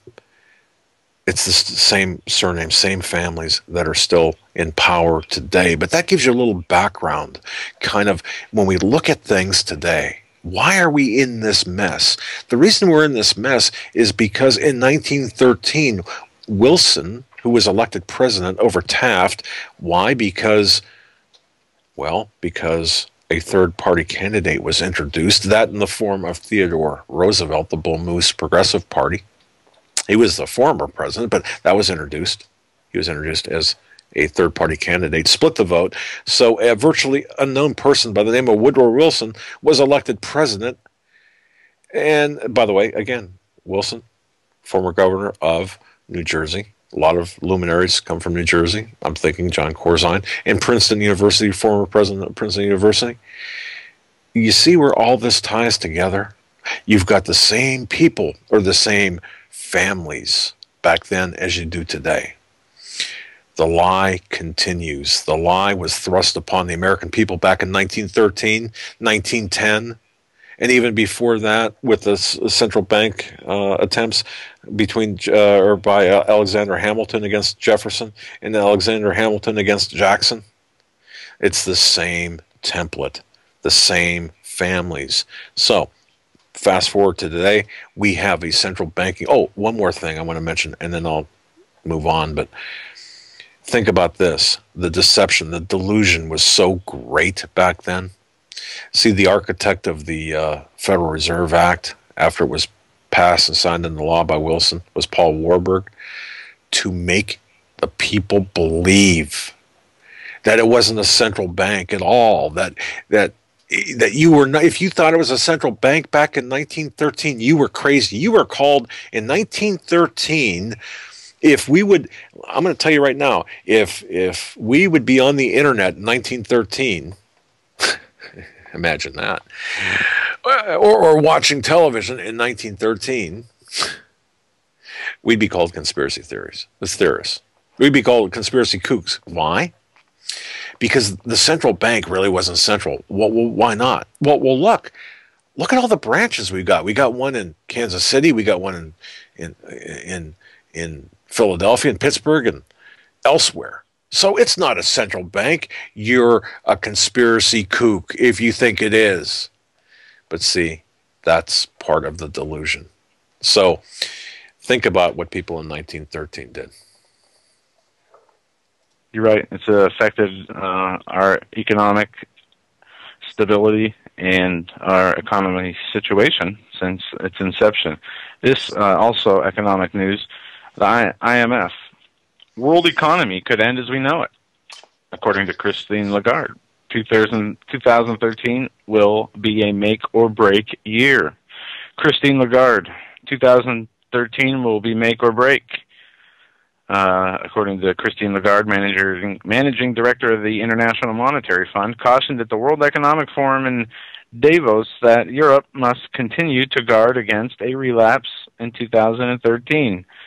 Speaking at an event honoring women leaders hosted by Credit Suzy in partnership with Newsweek and the Daily Beast, Lagarde was joined by Egyptian human rights activist Dalia Zayda, who discussed the challenges women face in the Middle East. But back to the financial issues, it says a lot is happening in Europe, a lot is happening or happened in the U.S., and there is clearly a lot happening in Asia. A free market analysis, while this speech was made a while ago at Davos, a couple weeks ago, noting that Ms. Christine Lagarde is a dominant, regurgitating a dominant social theme that the West is surely destined to perish if savvy officials don't make the proper decisions. The West is in terrible trouble anyway, economically, most from the discussions of the self-appointed elite that has used central banking as a weapon of creative destruction. Having obtained the awesome power of printing money, elites printed too much of it, probably on purpose, thus crashed economies first in the U.S. and then in Europe. Now Ms. Lagarde indicates, and surely she will repeat this phrase, that the same mechanism and leadership that brought us to our current situation are to be entrusted with critical decisions in 2013. She says, policymakers have to stay focused on the medium-term plan to reduce the debt. Same goes for Japan, Lagarde said. In Europe, 2012 saw many policy actions, such as the institution of the European Stability Mechanism. More work remains. We need to make sure we guard against a relapse, which will happen if we don't keep at it. Now, who is we and what is it? They are saying ingredients for a stable economy, trust and confidence, are crucial to avoiding a relapse and seeing the course for a global economic stability, she explained. A trust is a crucial factor for the economy. It has to be eroded. And in that order to rebuild it, you need to face reality constantly. You need to tell people the truth. That's what they want. And that's from the article. But see, this is all about the central banking system over in Europe. And what they want to do, and what they have planned to do, and what they have written about doing, is having the IMF as the head of the world economy with the World Bank. Oh, it's coming. coming. Will be issued SDRs and that will replace all currencies the way the European Union had all their member currencies replaced by the euro. And this ties back, circles right around to what I was talking about, the Rothschilds and the Rockefellers. Where do they govern from? Where is this going to be governed from? It's going to be governed from the British Empire, but where in London? But where in London? The city within a city, that mile where all of the power, the bankers, the illuminists, whatever you want to call these people, this is for everything. This has to take place. You see, that's why I was talking about the Rothschild and laying the foundation there, because understand, it's the same families that are governing the world today and shoving the same lie down everyone's throat please, you've got to understand this. It's about the control of the money supply. The central banks are going to destroy the world economy to control us because we are living on as Jones had most adeptly said, a prison planet. That's what they want to create. What Joe just talked about, creating these SDRs. Again, watch where it's going to be. Maybe not right away, but ultimately it's going to be governed out of London. Yeah. And we will be subjugated once again to the British great empire. Not only London, but China. Their global superpower, their global position turning into a superpower promoted by Kissinger's, promoted by the Brzezinskis, the elitists, promoted by the news, promoted by the IMF. They know that Asia will be the new head of the world as far as economical, industrial production. Well, they're the producers, the worker ants, if you will, and through the army ants. GATT, the World Trade Organization, they have siphoned a lot of the workers, factories, industrial organizations out of our nation and into their nation. But we're going to move on here. I'm going to play one quick audio clip, and then we're going to go to phone calls.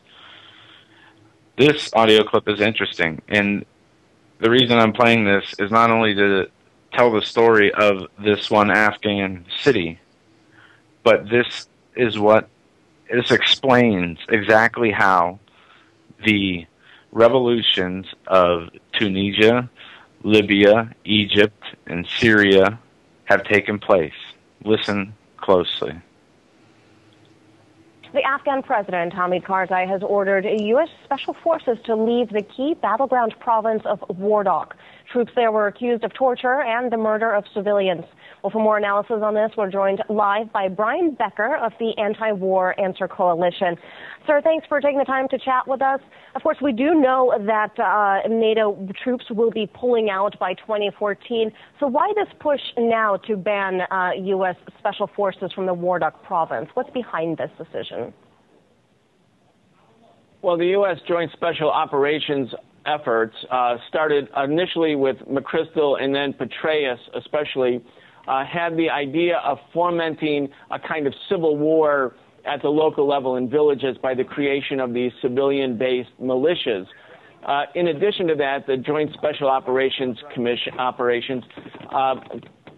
created secret CIA-led militias of Afghan soldiers, too.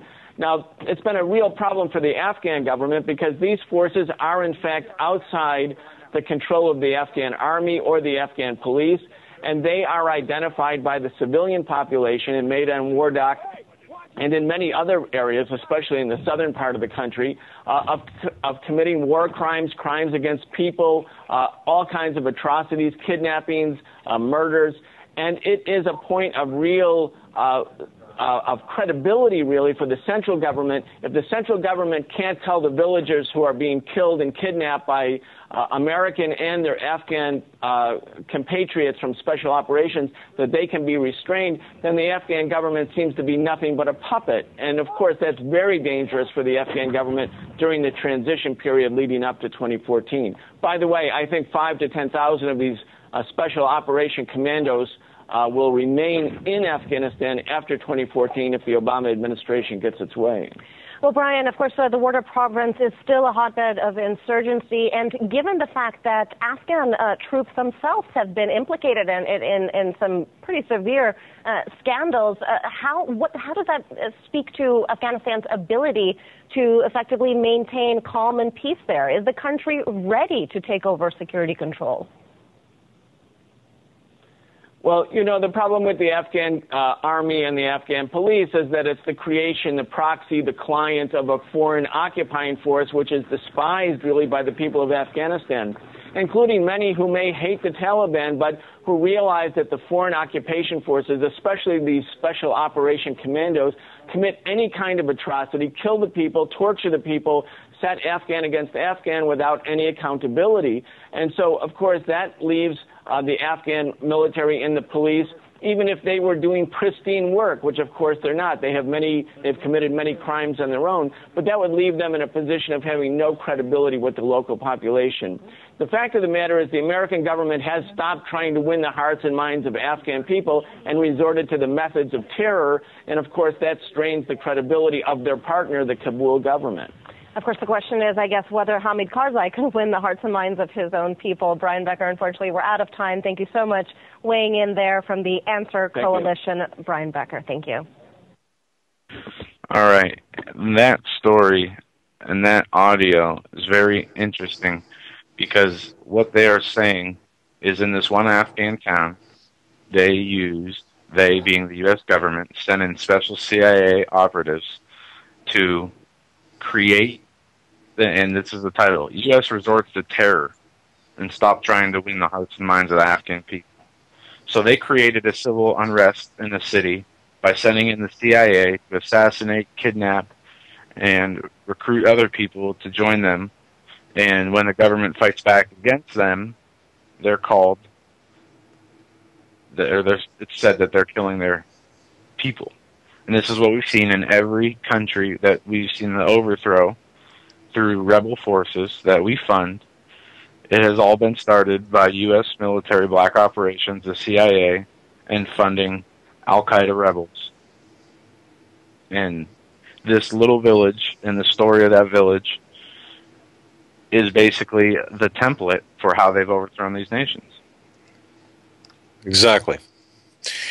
It's I guess nothing new under the sun. It goes to that principle.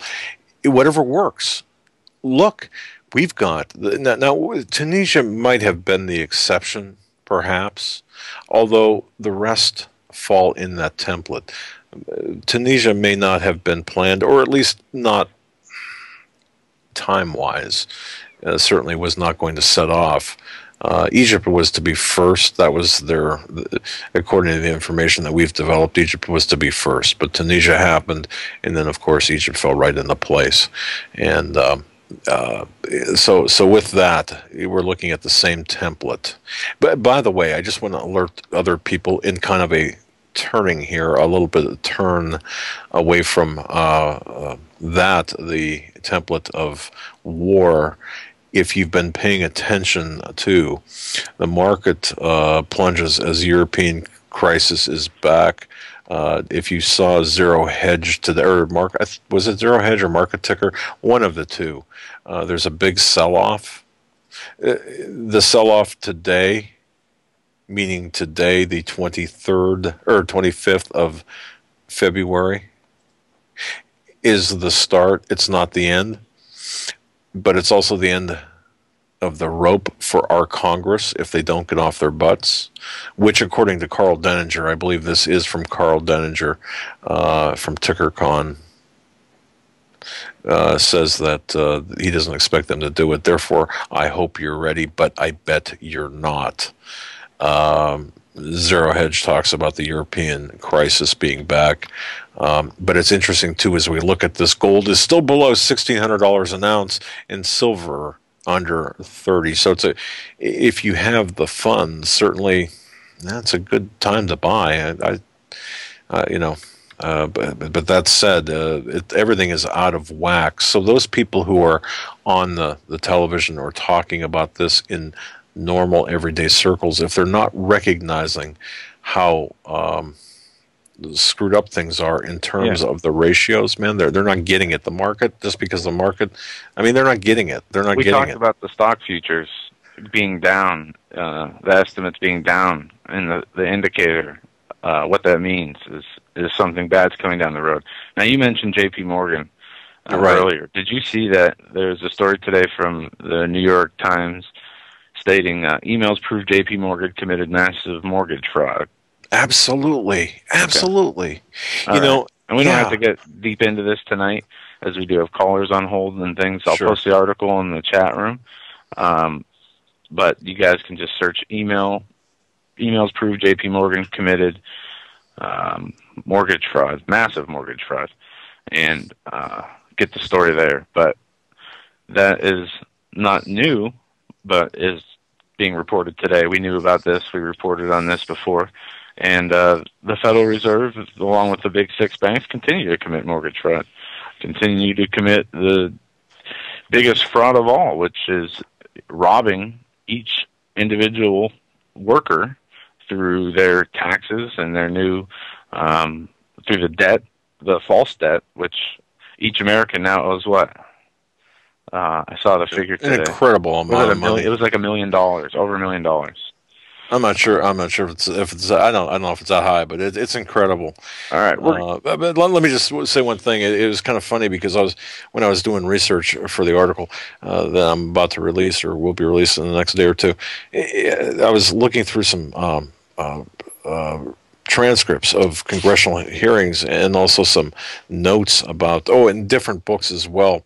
There was I think it was during the Pujo committee back in around 1910, 11.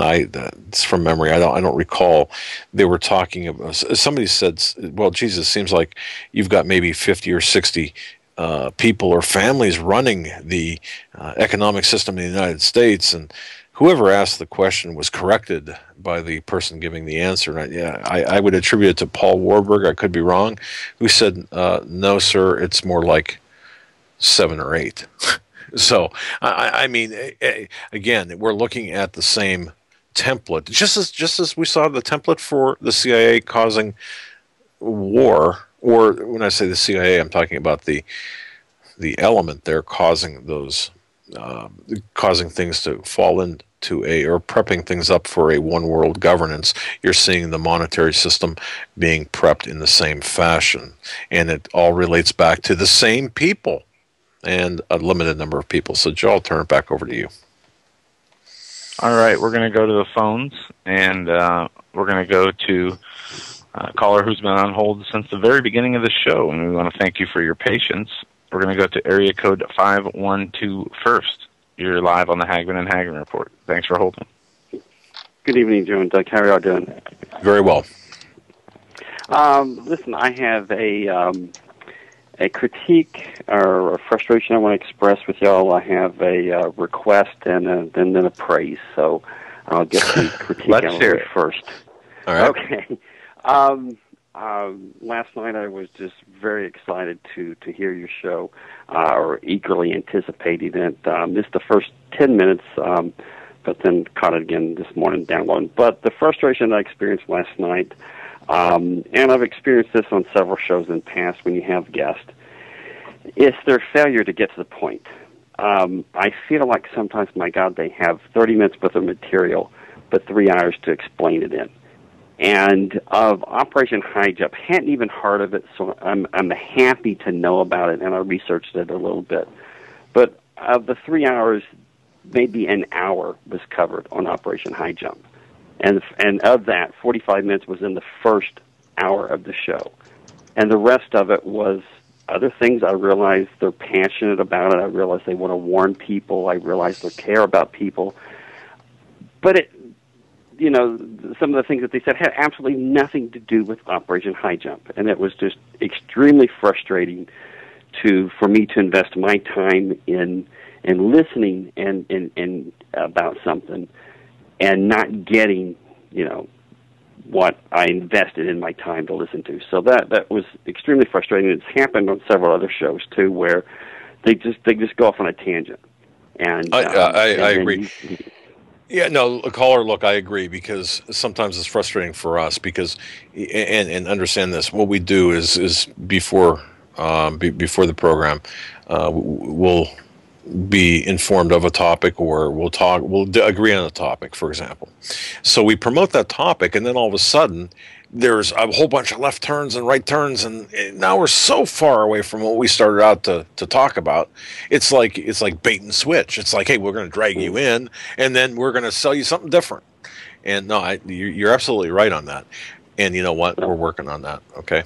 Trust me. Well, I understand, and I appreciate what y'all do. I've never done what y'all have done, and probably could never do it. So I understand that, but I just wanted to kind of get that out. And no, I share that. The request is this. I really wish I would have some more shows or upcoming shows that dealt with the economic situation, that you had maybe a panel of experts or a couple of experts that would talk about the what is going to happen, the dollar collapse, how it's going to materialize, what we can look for. And I know you've had a few in past, but I really would like to see some more of that, if possible. We can arrange that. Yeah. Okay. Good. And you know what? No, I didn't mean to interrupt you, caller, but I did. No, I go apologize. ahead.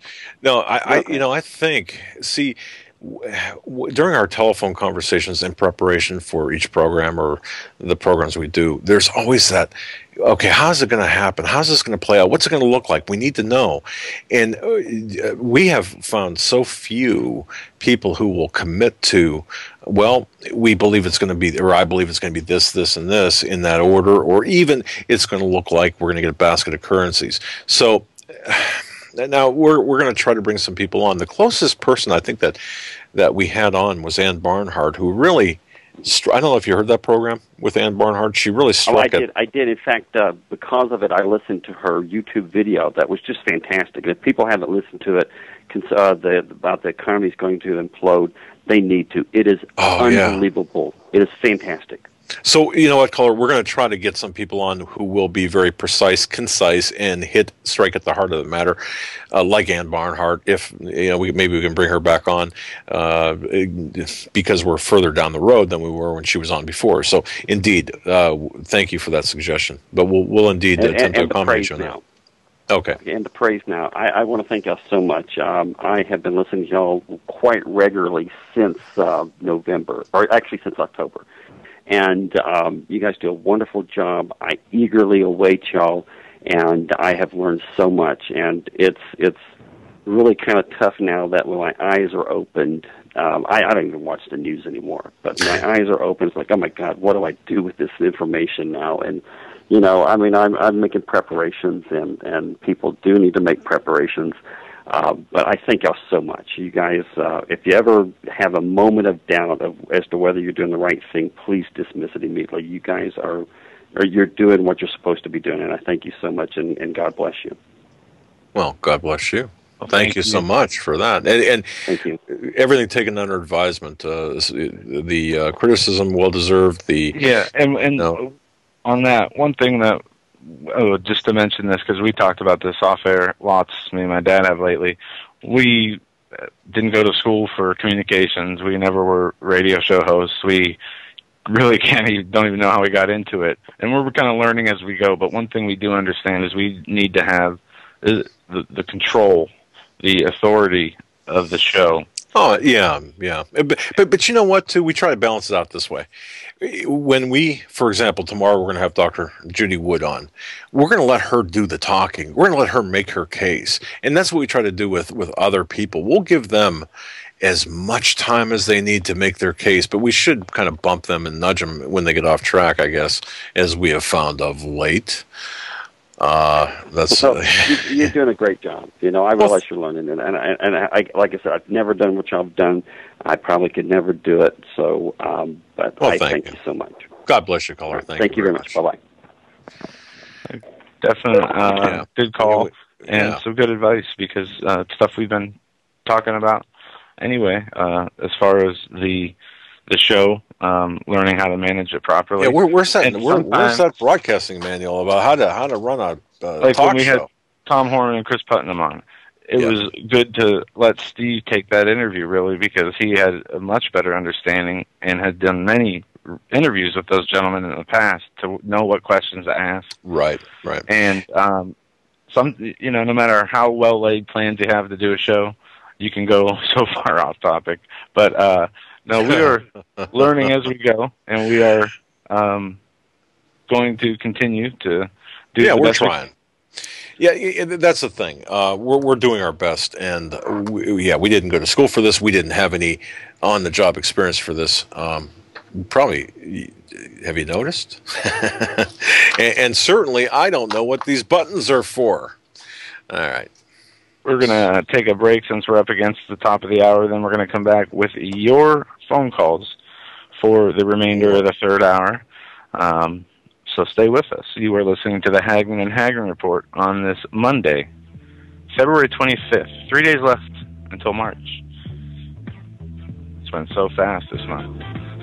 Stay with us. We'll be right back, taking your calls and a little bit of news in the third hour.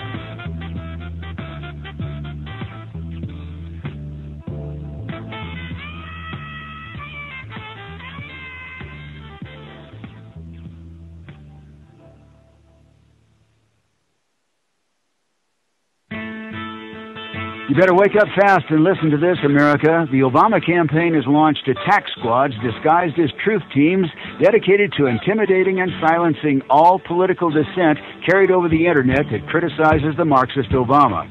Truth squads specifically focused on covering up Obama's endless trail of lies, corruption, and subversion, and using the Gestapo power of our own government to police and censor the internet and shut down websites that dare to carry the real truth about Obama's Marxist coup. Remember the names of these Gestapo-style agencies that work right there in your neighborhood. KeepingHisWord.com, KeepingGOPHonest.com, and AttackWatch.com. KGB, SS, and Gestapo-style police-state gangster organizations at work to silence the important voices of patriot dissent, some of which have already been shut down by Obama's orders. Adolf Hitler would have been proud. We're the 21st century Tea Party patriots. Survival of the fittest. In any and all situations, survival is your number one priority. That requires being tough and thinking smart. And the folks at Freeze Dry Guy are going to help you do just that. They have the long-range patrol ration entrees, what they call the Brick Pack. When you're in survival mode, it is absolutely the best item for your survival pack or bug-out bag. You can go farther, faster, and carry more food with the LRP cold weather ration entrees. Not only do these long-lasting, durable entrees help sustain you or your family through the harshest environment or situation, they are by far the most delicious of their kind. No contest. With a variety of tasty entrees, you can't beat the LRP Brick Packs. Let Freeze Dry Guy help you in your survival situations. Go to freezedryguy.com. That's freezedryguy.com. Or call 866-404-3663. That's 866-404-FOOD. And before we come back for the third hour, I want to play this quick 43-second clip of Joe Biden and his take on Americans and how they feel on the economy. The great collapse in 2008. They're no longer worried, I think, about our economy being overwhelmed either by Europe writ large, the EU, or China somehow swallowing up every bit of innovation that exists in the world. They're no longer, I think, worried about our economy being overwhelmed beyond our shores. And I don't think there's very little doubt in any circles out there about America's ability to be in position to lead the world in the 21st century, not only in terms of our foreign policy, our incredible defense establishment, but economically. Well, interesting. See, now we're talking about economically. Sorry. It's all right. You can press. See, I thought I was bad in pressing buttons. Well, you jumped the gun, but that's okay. Yeah, well, that's all right. Look, when we were talking too about earlier about the establishment of the central bank, and this is where we're at, and the economic condition that we're involved in, and even the caller before talking about bringing economic financial experts on, really, and I want to thank my good friend who just whispered this in my ear. We hear all these names and the Vanderlips and the Wahlbergs and stuff, but when it comes down to it, it comes down to really two families, doesn't it? It comes down to the Rothschilds and the Rockefellers. Morgan, I think the Rockefellers get more attention or put in that category. I think the real money powers, most of them, maybe the top five, we really don't know. They are not talked about. Well, yeah, but see, if you just kind of focus on two like where the real concentration of wealth and power would be. It's the Rothschilds and the Rockefellers. J.P. Morgan, it was pointed out to me, and I want to thank you, sir, for doing so. It was really an agent of the Rockefellers. The Morgan family is really an agent of the the agent of the Rothschilds. So Morgan is an agent of the Rothschilds. Think of it that way. And also, when we talk to also about the Illuminists and things, and we talk about the Luciferians, we talk about how, like, even the royal family, for example, and we talk about the Olympics. There's a lot of ethereal things that we discuss. The one thing too, isn't it interesting to note? Like, for example, if you look at the royal family for a moment, look at the interbreeding among the royal family. When I say interbreeding, I'm talking about there's an effort there. There's a concerted effort to keep their bloodline pure. I suppose that's the only way I really know how to say it at this point in the context of this discussion. But think about the banking families as well, because this is happening in the same fashion with the banking families, and in particular with the Rothschilds and the Rockefellers.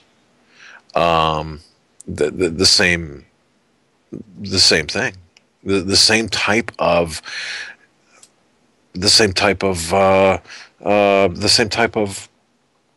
template. It's that intermarital to keep the power, to keep so if it's not the money, it's the bloodline, to keep it pure, or to concentrate the wealth, or to concentrate the power. And that's the larger issue here. So two significant families, Rothschilds and Rockefellers. Morgan, by the way, J.P. Morgan, again, an agent of the Rothschilds. So just want to clear that up. We're going to get back to the phones. We're going to go to William next. He's been on hold since the beginning of the show. We got a lot of callers, so we're going to try and keep them a few minutes each. We got about 20 people on hold. And William, you are live on the Hagmann and Hagmann Report. Hello, Hagmann and Hagmann. You guys have a first-class act show, totally. Thank you. And you guys are in for a really good show tomorrow with Judy Wood. I've been working with her a little bit on energy to mass events and other things. So I'm excited about this. So, yeah. Caller, you said you've been working with her a little bit on that. What can we expect? Give us a taste of what we can expect to learn. Well, she's basically the way I've been explaining to her with technology and industry and everything, and a lot of gunslingers been trying to give me an exorcism for like the last 10 minutes. I've been in industry. I don't want to go too much into my history. People can look me up on the internet. William Stillings. Just type in Stillings Mars. I grew up in agency all my life. My father worked for Lockheed Skunk Works. I was inducted into the CIA with my father as a father-son thing. To just give you in a nutshell, I've been teleporting on and off planet since I was about age 12. And this is actually corroborated by quite a few Apollo astronauts and quite a few other people, not limited to Andrew Basiago, Regina Dugan, former head of DARPA, and Laura Eisenhower, the great-grandmother of in a nutshell, tomorrow, basically, she's going to explain to you longitudinal electromagnetic waves tied to a time domain, and how that's an energy to mass event. When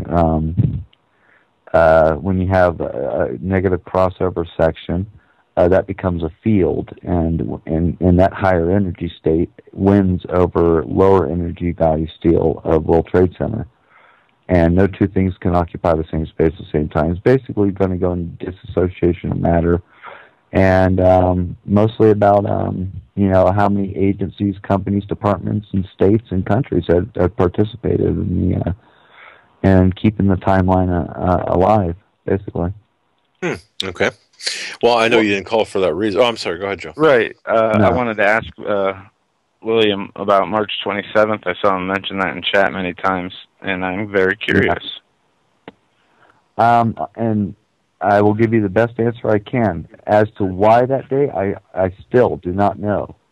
And I've been posting since December that they were gearing up when all my friends found out what was going to transpire. And there's going to be a few places in Black Hawk County in Iowa, and also Lynn County in Iowa. And watch for Colorado. There's a Black Hawk in Colorado. Watch for that. You'll be watching for locations where there's usually underground things. You'll be also looking in the Oregon area. And what are we looking for? You'll be looking for, basically it'll be a gun collection thing. It won't be a major thing, but as far as the effort that they're trying to do and the effort that's being done is going to be a step up, and it's going to involve multiple nationalities, multiple countries, be intermixed in later on down the road, and not too far, about a month, if even that, will be more specific. A lot of Chinese troops, a lot of this troops, a lot of Hispanic troops. It's going to be a multitude of things, and being that NATO is trying to do crap like that, in our favor, NATO historically fails. So, they're not going to win. Are you talking NATO or the United Nations? Well, NATO. NATO's going to play a big part. All right. And they are. And I think they are. Well, no, I just want to be clear on that. United Nations fails all the time. Okay. So it's also the information you're sharing, I might have asked this last time you called. I remember you called maybe about a month ago. Are you currently in any type of service, whether it be military, governmental? I'm a lieutenant in the United States Navy. Okay. Presently? Yeah. They haven't shown me any paperwork. No, I mean, are you presently serving as a lieutenant? I am presently in the United States Navy. Okay. I want to make sure that I heard that correctly. My question is, is there any concern on your part about mentioning any of this information, seeing as you are currently still serving under a governmental role? Coming forward, I am under whistleblower protection laws, for whatever that may amount to. No, I've been talking for quite a bit, and quite a few, fellow servicemen, Andrew Bishago, and a couple of very respected Apollo astronauts, have been, at their own pace, have been coming forward, and very much been more public about wanting to go back to Mars and the Mars colonization program in 1980. Which is a very real thing. If anybody believes NASA stuff, please. What are you going to use a parachute in 8 millibar for? 8 millibar out of 1,000 millibar, one bar, one Earth atmosphere? And altitude doesn't get thicker higher up, or atmosphere doesn't? I mean, really. I mean, who are you going to believe? Yeah. I mean, it's just ludicrous. It was great for developmental purposes for people to have their own life and very quiet life, but as you've all even stated that it's 2013, it's time. It's been time to move on, and I've been coming forward since 2008, since they really pulled some nasty stuff, and and there's been quite a bit of involvement on my part, and. There's people want to, I don't care if anybody believes me, but they at least should listen. And I do have experience in the field, and there is some major gun taken. They're very, very serious about that. And a lot of people original reason for the gun concern back in the 80s, when a lot of this started back in the early 80s, before a lot of you were born, was honestly because it was just because the inadvertent attention that ammunition discharges in the presence of a gravity generator. It oscillates the mercury in the primer. And that's just fact. That's why we never teleported with the ammunition or guns, and we never take a gun to Mars. And just, people just won't get it until they either experience have it crammed in front of them, and maybe in some cases, some people FEMA camp, I guess. Until it's too late. Well, I want to thank you for your call, William. We got to move on. We got lots of callers. Look forward to hearing from you again. You take care. Thank you. All right. We are going to move on to area code 561. You're up next. You're live on the Hagmann and Hagmann Report. Hi, how's it going? Excellent. Can you hear What's me? on your mind? Yes, we can. Yeah, we can hear you. Let me check to see how's Okay, it going that's with great. you? That's great. I just wanted to let you know I'm an avid fan of your radio talk show. Well, I actually am here to talk Have you about, been medicated for that yet? I'm sorry. Seriously, caller, it's thank you so much for your kind words, but no, thank you very much for your kind words. Problem. I didn't mean to take your time up. Go ahead. It's all right. It's all right. Well, I actually have solid proof that Obama's been doing some pretty funny stuff. Well, for instance, I have papers out in front of me right now that he's actually enacting a bill to make mandatory implants for nanobots in our brains. And, I feel as if, I really do, feel as if he's in cooperation with China and many corporations in America to basically control us and force us to buy, random items that we don't want. Okay, now let me ask you a question, caller. First of all, you say you have papers in front of you. What's the origination? Where do these papers come from? Can we find them online? Is this open source information, or is this something that's not open source? Well, I've actually found them off the deep web. Okay. I'm not exactly sure if you know what the deep web is, but basically it's various sources from internal government sources that I have exact contacts to. Basically, if you would like to see them, I'll post them on your website. But I feel that he is in cooperation with aliens. And I suspect you're not talking about the illegal immigrant aliens, right? No, I am actually talking about the little green men. Yes. Okay, all right. And what makes you believe this? Just from what your findings have relate to you or suggest? I have internal government sources, and I've seen various things in pictures of Obama where he's had he's had certain like certain weird adjustments. It's very strange. It's if you look at various portraits of him, it shows in the background blemishes and such, and I feel that some sort of technology that they're using to make him some sort of hologram or such. Do you think? Okay. Do you think that? Because we've had people, and folks, let's not go too far out here.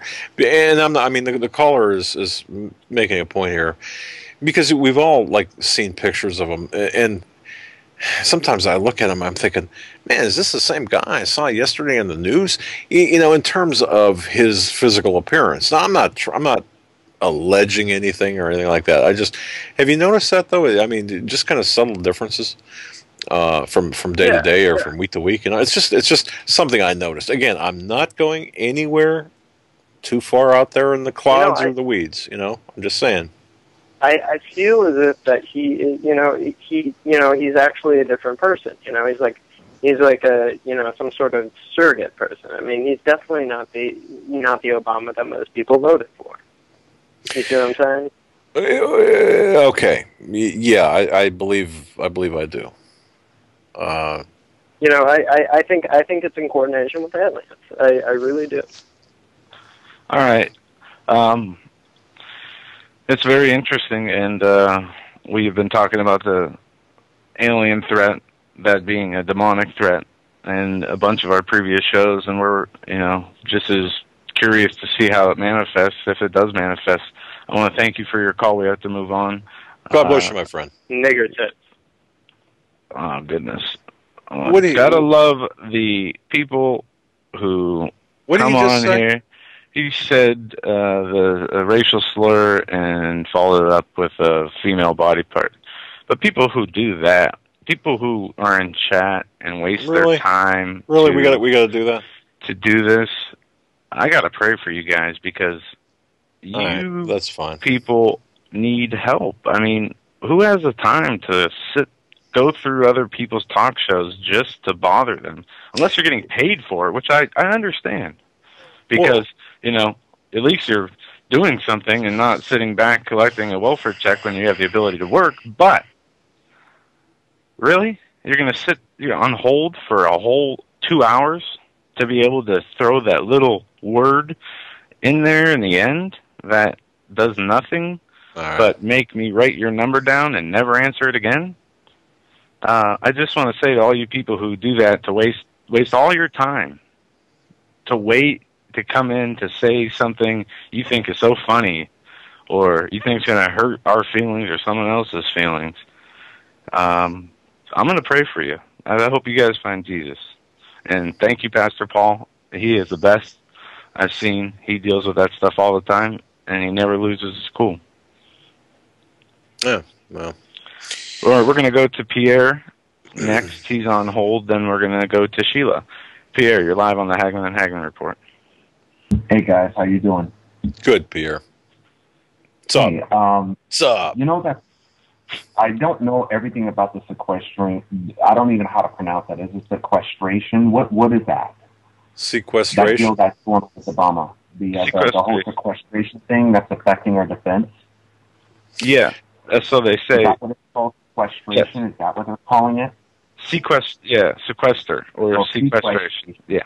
Well, you got to love these terms that they come out with.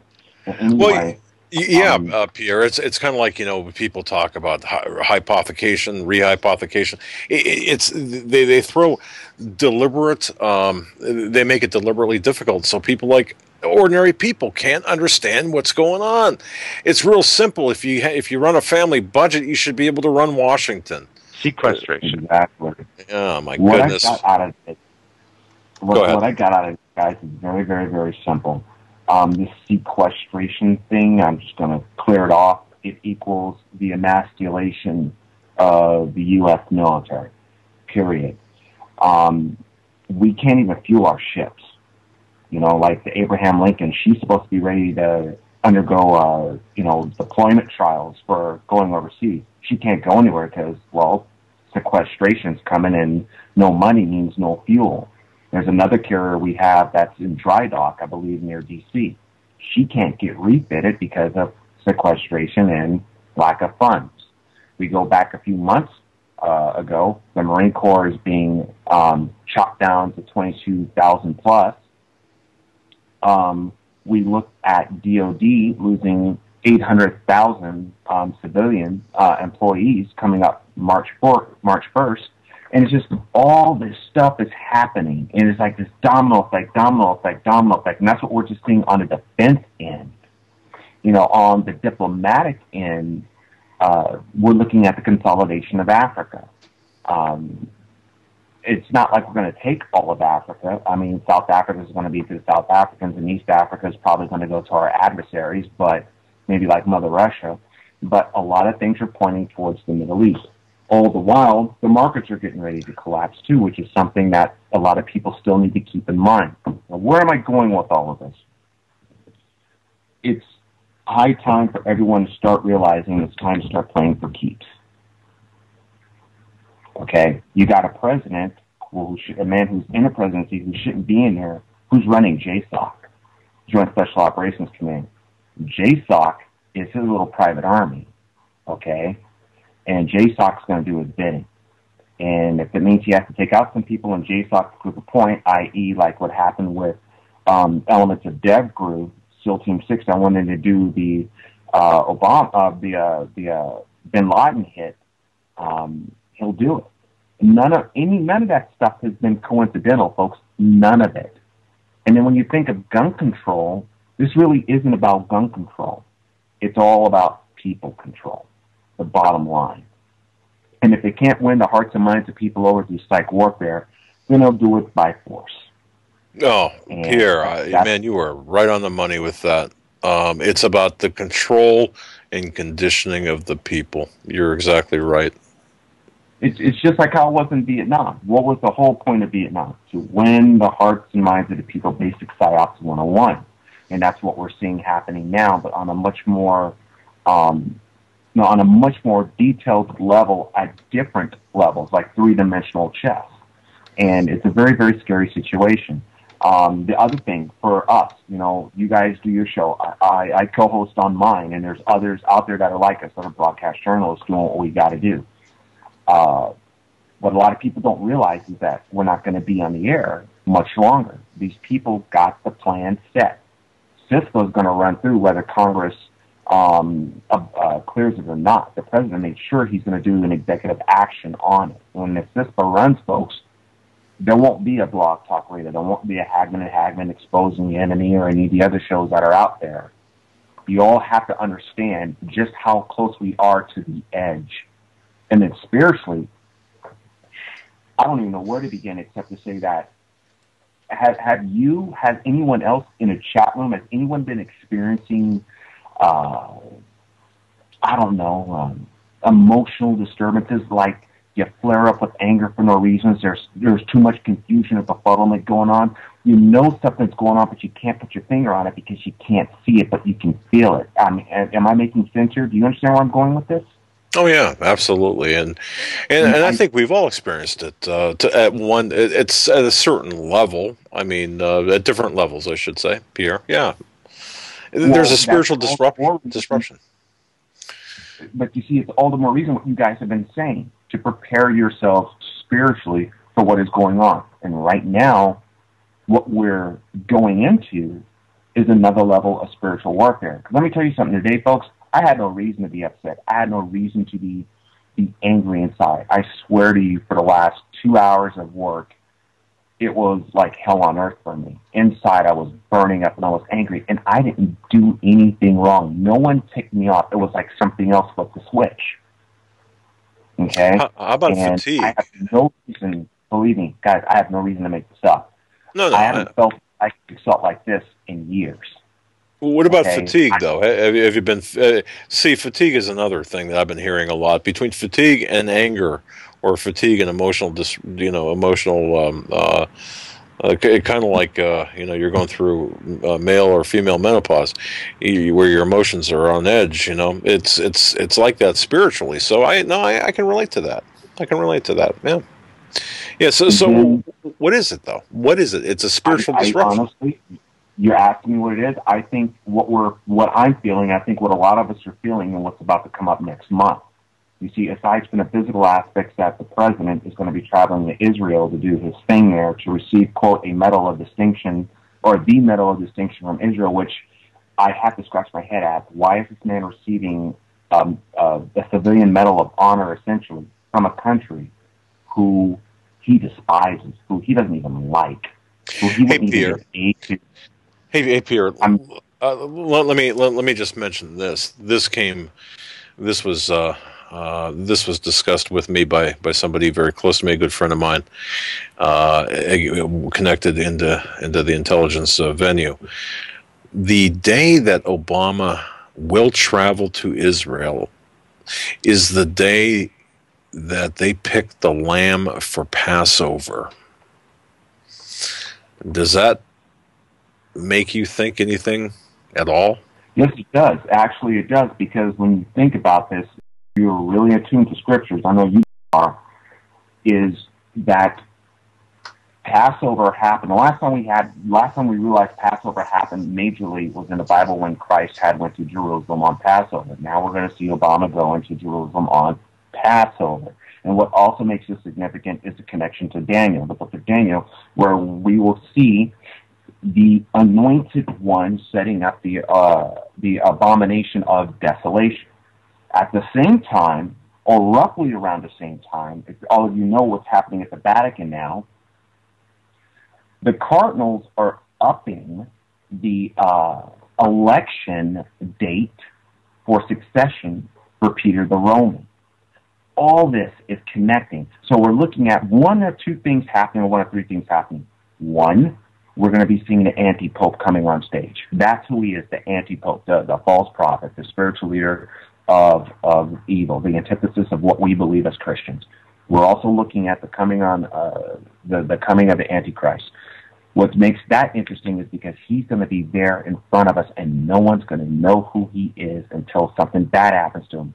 What do I believe that's going to be? I believe someone is going to try to assassinate him, because in the book it says, I'm not sure if it's Daniel, I believe it's in Revelation, that the Antichrist will suffer, or will appear to have suffered, a grievous head wound. Well, to me, that only comes out to one or two things. Either someone's going to detonate a bomb and something's going to go in his head and make it look bad, or he's going to get taken out with a high caliber round at distance.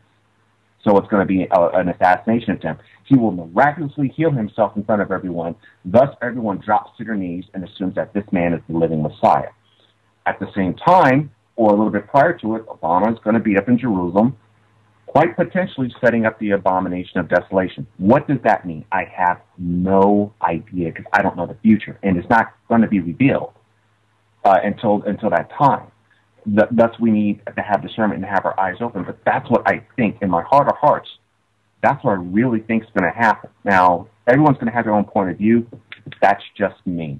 We're going to be looking at a series of successive evil spiritual events playing out before us.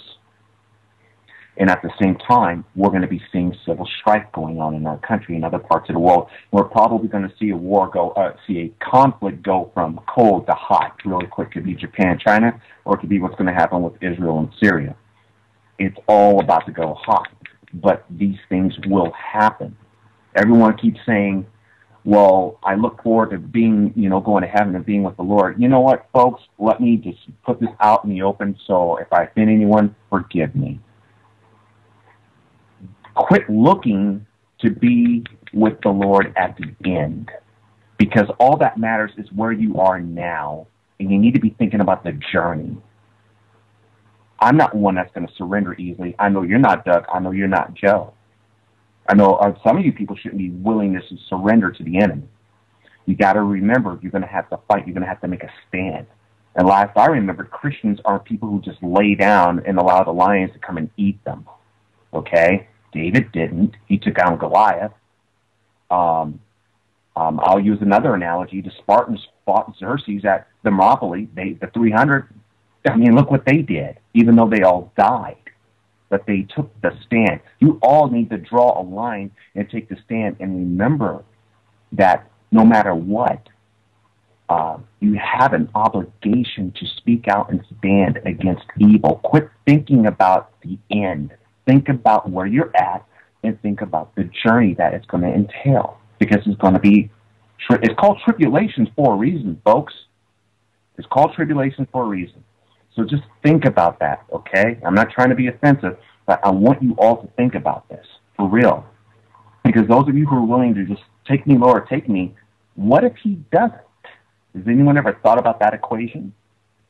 And then back to your original point, Joe and Doug, I really do think that we are about to witness the unveiling of some very serious but subtle aspects of evil tossed in our faces. And then for those who know about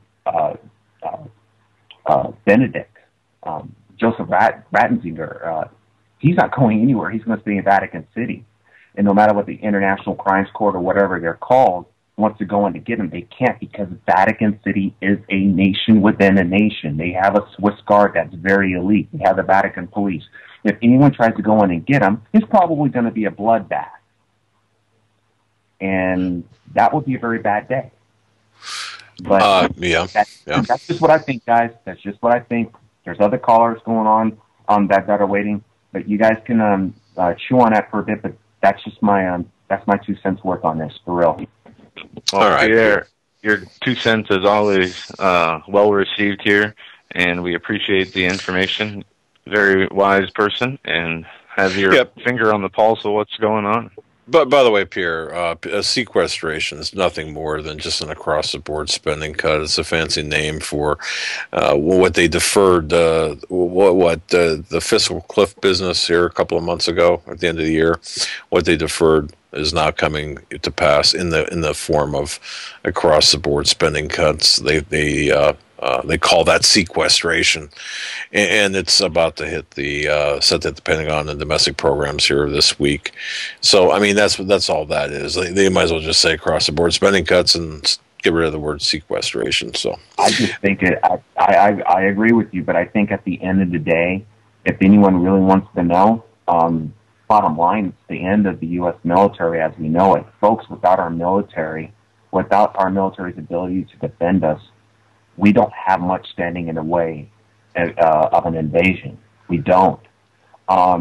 If you guys think, for instance, say like China or Russia is going to launch nukes at us, which I could see happening, will we respond immediately? No, we're not.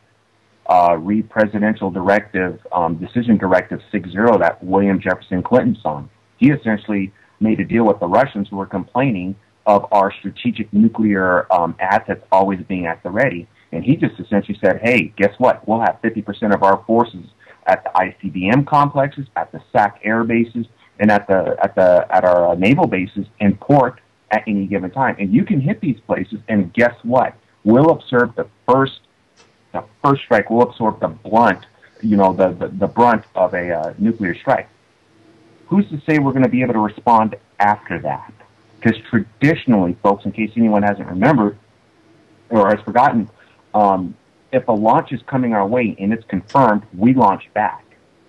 But Clinton changed all that. W came in office. He changed the PDD number. So I don't know what it is now. But the fact of the matter is we no longer have the ability to truly defend ourselves the way we need to. And when it comes down to brass taxes, folks, you are the resistance. You are it. You're the front lines. Don't expect help coming back anytime soon. Next thing you know, they're going to say, well, we don't have enough money to fuel our planes to bring our troops back home. You know what that adds up to. So it's just like I said, food for thought, guys. Thanks. For thought. All right, man. All right. Very good, Always sir. Great. Take it easy, Pierre. Yeah. All right, man. And Joe, I just want to reiterate that one fact. I just find it very odd too, the fact that Obama is going over. It will be in Israel on the very day that they pick that sacrificial lamb for Passover. And could it be meaning? Could it have a meaning for any? I mean, what does that mean? Does it have a meaning? I don't know. And the associations with Obama and Lincoln to Lincoln, and I'll have to find it again. But I did have some information on that, but I'll have to. But by the way, I just want to state clearly here. I don't believe for 1 second that Obama is the Antichrist. Okay, just to clear that, in case anyone had a question. I don't think so either. Yeah, I don't believe that for a moment. So, if just as an FYI, but I just find it very interesting. Do I think that he could be a sacrificial lamb for a greater purpose? Yeah, I do. I mean, looking at the bigger picture, I mean, could it happen? Anything could happen. But yeah, I think that could. As it was told to me before, it's not what we believe. It's what the power brokers, the power elite, the people in power, the others, if you will. It's what they believe, and belief is the driver of action. Belief is the driver of action. So we're talking about what they believe, as far as what they want to implement. Right. It's not important what they believe when it comes to our spirituality or anything else, or our beliefs. It's what they believe. It's what their plans are that we need to watch. Well, I disagree. to an extent, because I believe that it's my understanding their belief is the fact that they're on the other side of the Bible. They're on the bad side, okay? Right. The evil side. We already know the battle and who wins at the end. So, in a sense, you're right, but and to what you're saying is correct. It's not important what we think as far as what's happening on this world or how it's going to happen. It's a matter of what they believe, and it's a matter of how the Lord brings about His prophecy. Right. Right. Exactly. Okay. We're going to continue on the phone lines here, and we're going to go to 716 next. Thanks for holding. You're live on the Hagmann and Hagmann Report. 716, you are live. Oh, hello. Hey, hello to Western New York. What's up? Hey, I think you're doing a wonderful job there. I took communications courses, and I can't even find my way around your website. Well, we're going to try to fix I was going to ask you whether anybody is taking this particular issue seriously, where I've read that there's a final verdict rendered in common law court against the Vatican and Canada for genocide. Yeah, I saw something about that. I don't. Is this one of those things where they're going to make a citizen's arrest big deal, or is there any force behind this punch? You know what, caller? I saw that. I don't know what to make of that. I don't know the authenticity or the legitimacy of that. I really don't. But certainly, I don't see anybody. I don't see, because remember, caller, we had a citizens' grand jury for Obama. Now, in a perfect world, or in the real sense, a citizens' grand jury is supposed to have power by law. And they came back with a verdict that Obama was guilty of certain things, where that would cause him to be arrested. Did we see that happen? Of course not, because, gee, who's going to volunteer for that job? Well, I think it's the same way, regardless of what the crime, what the accusation, what the legality would be, regardless of all that. Can you imagine? You wouldn't get to the gate of the Vatican. It's not going to happen. But I don't even know. I've seen the reference to genocide. Genocide with respect to who? What are we talking about here? Oh, it's it had to do with the settlement schools that were run by the Catholics in Canada when settlement schools were big, and they were trying to wipe out the Native American population. Okay. Yeah. Look, this is entering into an area which I don't know, but I certainly, for the practical sense, I don't believe that we're going to see anything come of that. But that's my opinion. I don't have anything to base it on, except a long list of history. You do have the unprecedented trip of Queen Elizabeth to the Vatican right in that period of time, too. That's true. And it also, the possibility, after I read the article a second or third time, where I thought, I wonder whether that really does have to do with why the current Pope, isn't going to leave the Vatican after his retirement. That's a good. At the same time, I have to say that my father-in-law was on the Bertrand Russell war criminals list, and he didn't look very frightened about it. Okay. Well. Just thought I'd ask. I know you do have the Canada connection, or at least the the Canadian newspaper, right. And I just wondered myself. Well, I'll tell you what. We will address that. I'll talk to Judy McLeod, and editor of Canada Free Press, and we'll have a discussion about that. And if there's anything to it, we'll talk about it for sure. And you can check our website as well. But at this point, I just don't see anything like that taking place. But like I said, we'll keep you posted. Okay, I do appreciate it. All right. And thank you very much. I love your show, and I'm looking forward to hearing Judy Woods on tomorrow night. Oh, yeah. She does just a wonderful presentation. Yeah, if you haven't, well, obviously you've seen the video series about that. Yeah, very, very good. In fact, I was stunned. Yeah, I sat in front of the computer for hours just going, So, well, I was going through. Thank you very much, and on to your next caller. All right, thank you. God bless. Thank you. Bye-bye. Have a great night. Yeah, it's going to be an interesting show. Her video series, Doctor, or I don't have the website, or wheredidthetowersgo.com, I think, is her website. Yeah, I don't have the notes in front of me here. Find it right here. It is wheredidthetowersgo.com. Also, drjudywood.com. And there's a period between the DR and Judy on the Dr. Judy Wood. By the way, wheredidthetowersgo.com has the video series that last caller was talking about. So I just want to mention that. All right, we're going to move on to the phones. Back to the phones here, as we got a lot of callers on hold. I don't think we definitely won't be able to get to everyone tonight, and I'm sorry about that. But we will do our best to run through these calls. We are going to go.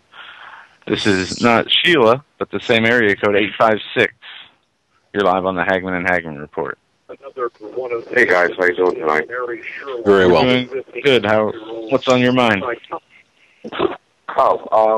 Well, you guys touched on so many subjects tonight. It's really tough to figure out where to pick up, but I'll just wing it off the top of my head. You were talking about sequestration a little bit earlier. Yes. Mm-hmm. Well, I feel that it's a bunch of nonsense, and I'm going to explain to you why. Right before Tim Geithner was stepping down, he said, go ahead and raise the debt ceiling to infinity, and Ben Bernanke makes a comment that he's going to keep printing money until morale improves. So I don't see the problem, unless it's a manufactured crisis. Where's the problem? Really? Well, I think we're in the midst of a manufactured crisis, and I think it's going to be continuing crisis manufactured until the solution kicks in, and we're back to the Hegelian dialectic, if you will, where a solution's been created for the problem that hasn't been, or is in the process of being created. That's my take on it. But I think you're right. No one. Yeah. And what's worse, them printing the money or them using the money they print to buy mortgage-backed securities? I mean, which is more disturbing? Well, the worst part about it, I feel, is a lot of people that I know that aren't in our loop. I agree with about 90% of everything that you guys already covered tonight, that you guys covered anyway. But the people that aren't in the loop, they're saying, oh, well, he won our tax money. He just won our money.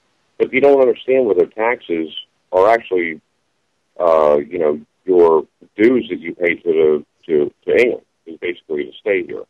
That's right. Where your taxes go to.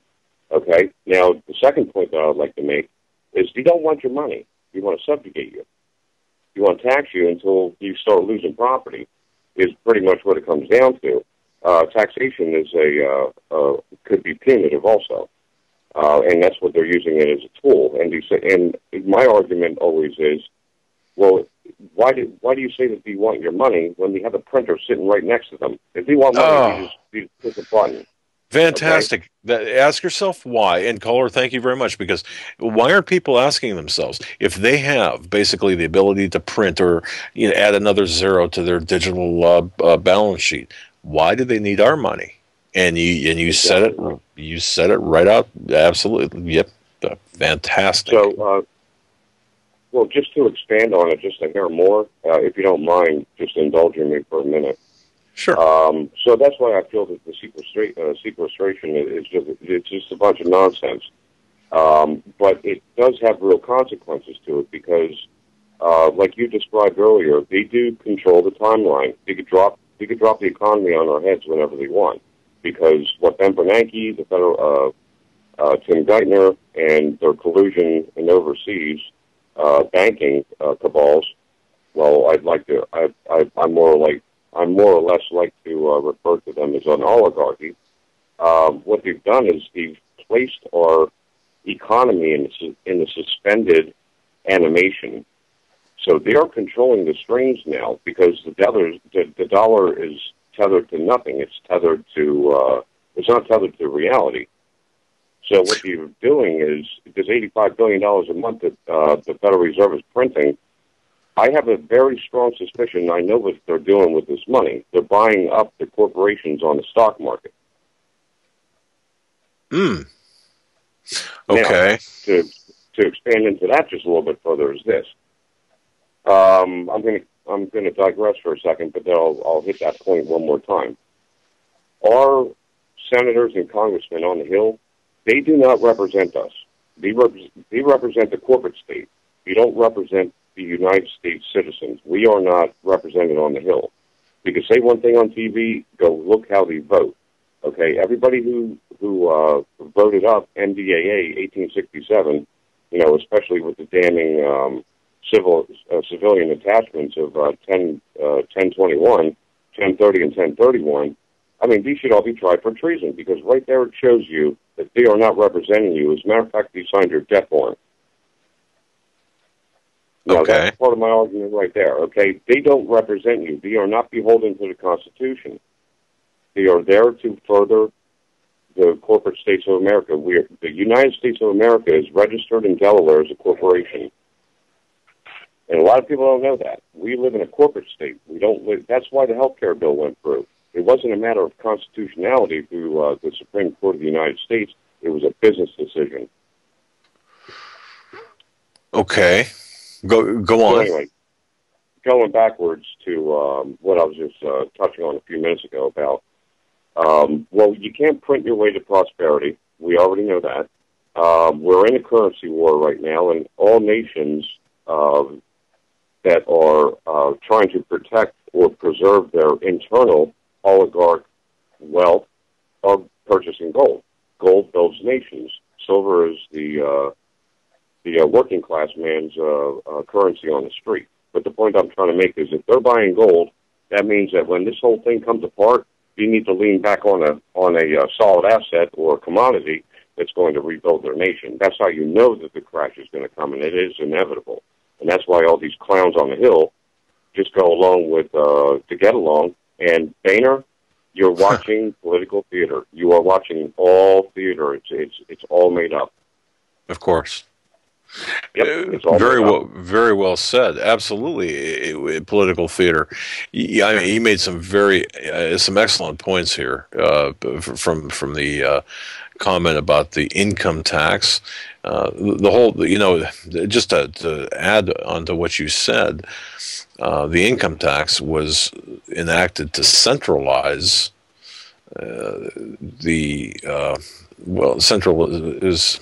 centralizing power, if you will. But also it's important for people to understand, and no one asked that question that you brought up and we discussed. If they can print as much money as they want, why do they need ours? And for two reasons. One is so we never get rich, or never have that ability. And also to stave off hyperinflation because they have to control the volume of money that's out there. Exactly. Oh, my goodness. Thank you for bringing that up because I don't mean to interrupt you, but I got to throw this out here real quick. We run deficits and we live in a debtor society. When we run deficits, we print more money. When we go to our local car dealership and purchase a new vehicle, the Federal Reserve prints that money and it goes right to the bank. Now, you default on that loan, and you're still on the hook for the note to the bank. So the point I'm trying to make is, what did Karl Marx say years ago? He said, if you ever want to enslave a nation, loan the money with interest. Okay? Right. Now, I mean, it's more of a Marxist type socialist, centralized power struggle that's going on here. But something I do want to make a very, very strong point of is all these nations are in on it. All of them. Every single one of them. We don't have conflict with Iran. We don't have conflict with with Saudi Arabia, with Afghanistan. What we're there for is like our standing orders back in, what was it, 1991, is to cap off the wells when we first invaded Iraq with Norman Schwarzkopf. Why? Right. To make a scarcity. Right. We're not there for the oil. We're there to cap off the oil and slow the production so Saudi Arabia makes more money. Ah, there you go. And back. My goodness. I mean, we have a win. I mean, how many people cannot see this? I mean, I see it because the scales were taken off my eyes exactly to the date of September 11th. No, I apologize. September 13th, 2001, when I had a harsh reality hit me in the face like a sledgehammer. Now, after that, I became a very astute study of everything that's been going on in this world that, and it put me into a depression. I'll be quite honest with you, because I didn't think that the world actually worked like this, but it does. And you know, if I told you that Barack Obama or Barry Soetoro or whatever you want to call him, he has back-channel communications into Mahmoud Ahmadinejad. He converse. He talks. They're buddies. You know why? Because we want the end of Israel. Obama's not going to bomb his Muslim brothers. He wants to take down Israel. Like we were talking about this, the Kissinger, being the head of the State Department, had these back channels with somebody he was holding off on making a peace deal with for the Vietnam War, and he used these to manipulate the presidential administrations to a certain degree. And they've had these channels ongoing. Right. But this. And you know what they call that? You know what they call that? They call it controlled opposition, and you're seeing it constantly. And treason. You are witnessing it constantly. Exactly. Well, anyway, the point is, I mean, you know, let's face the facts here right now, and I hope your listeners are paying attention. Okay. We are on record for funding Al Qaeda. We are on record for USAID. Ray LaHood's son, Sam LaHood, getting arrested in Northern Africa because they found out that he was supplying arms to the opposition of Assad in Syria. Okay, Assad's not the monster here. We need to overthrow him because he's a petro-nation that stuck his middle finger up to us and said, we're not going to give up our gold. Okay? All these nations we're trying to take them down like dominoes. Why? Because what's the first thing we do when we overthrow a nation over there? We install a central bank the next day. Right. And that's it. This is your war on terror. You know, you have an elusive, borderless, uniformless terrorist cell that, in the Bush doctrine, says that we can chase at all ends of the earth and we don't need permission from anybody. Okay, it's ludicrous. And the reason why I know the Senate and Congress are in on this also is because the Senate holds the power of the purse and you will not defund these wars. But you sit there and complain about it on TV. Oh, these wars, these illegal wars, blah, blah, blah. Well, guess what? They're part of the problem. And I yield the floor. Go ahead. No, you know what? I think everything you said is exactly right. And people have to understand, too, that the United States, and that's why Benghazi was so important. Regular listeners, you've heard me talk about this before, new listeners. Benghazi would if we could sit down and have an intelligent, honest, real conversation about Benghazi, if the truth would be known, we're the muscle for the Saudi Arabian agenda, you know, and we have to understand that. But the other question is now, well, who's Saudi Arabia answering to? And of course, we go to that New World Order, one world agenda type thing. But man, you got it right on the. I mean, thank you. What a great bit of information that you imparted. But I do have an answer for who Saudi Arabia does answer to. Go ahead. I have your answer. If you would like to have that, please. Yes. The answer to the neocons, and do not take this in a 90 seconds. This is not a curse word. It's called Zionism. It's called Zionist. Harmony Karzai is a Zionist. Joe Biden is an admitted Zionist. They're not Jewish. It has nothing to do with the Jewish religion. It has to do with the theocracy. I'm glad you differentiated that word Zionist from Israel or from the Jews. You know, the Jewish religion. I'm glad you did that. Revelations 3. Did you know the Jewish 60 people seconds. that live in Israel hate Zionists? Well, yes, yes. I'll tell you what, caller. I apologize. We're up. We're at the close of the program already. God bless you, my friend. Yes, Thanks for the call. Thank you. Take care. You got it. Wow, great job, folks. We're out of time. I wish we had more time. We never have enough time. If we could go 4 hours, we could go 5 hours. We could go 6 hours. But tomorrow, thank you. Dr. Judy Wood will be joining us to talk about her book and 9/11 and what her findings are. Do not miss the show, 8 to 11. And tell your friends about it.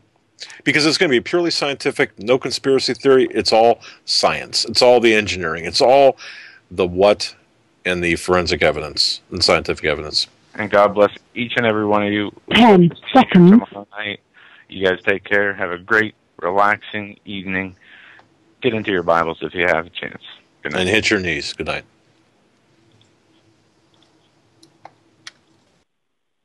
Thank you for using Blog Talk Radio.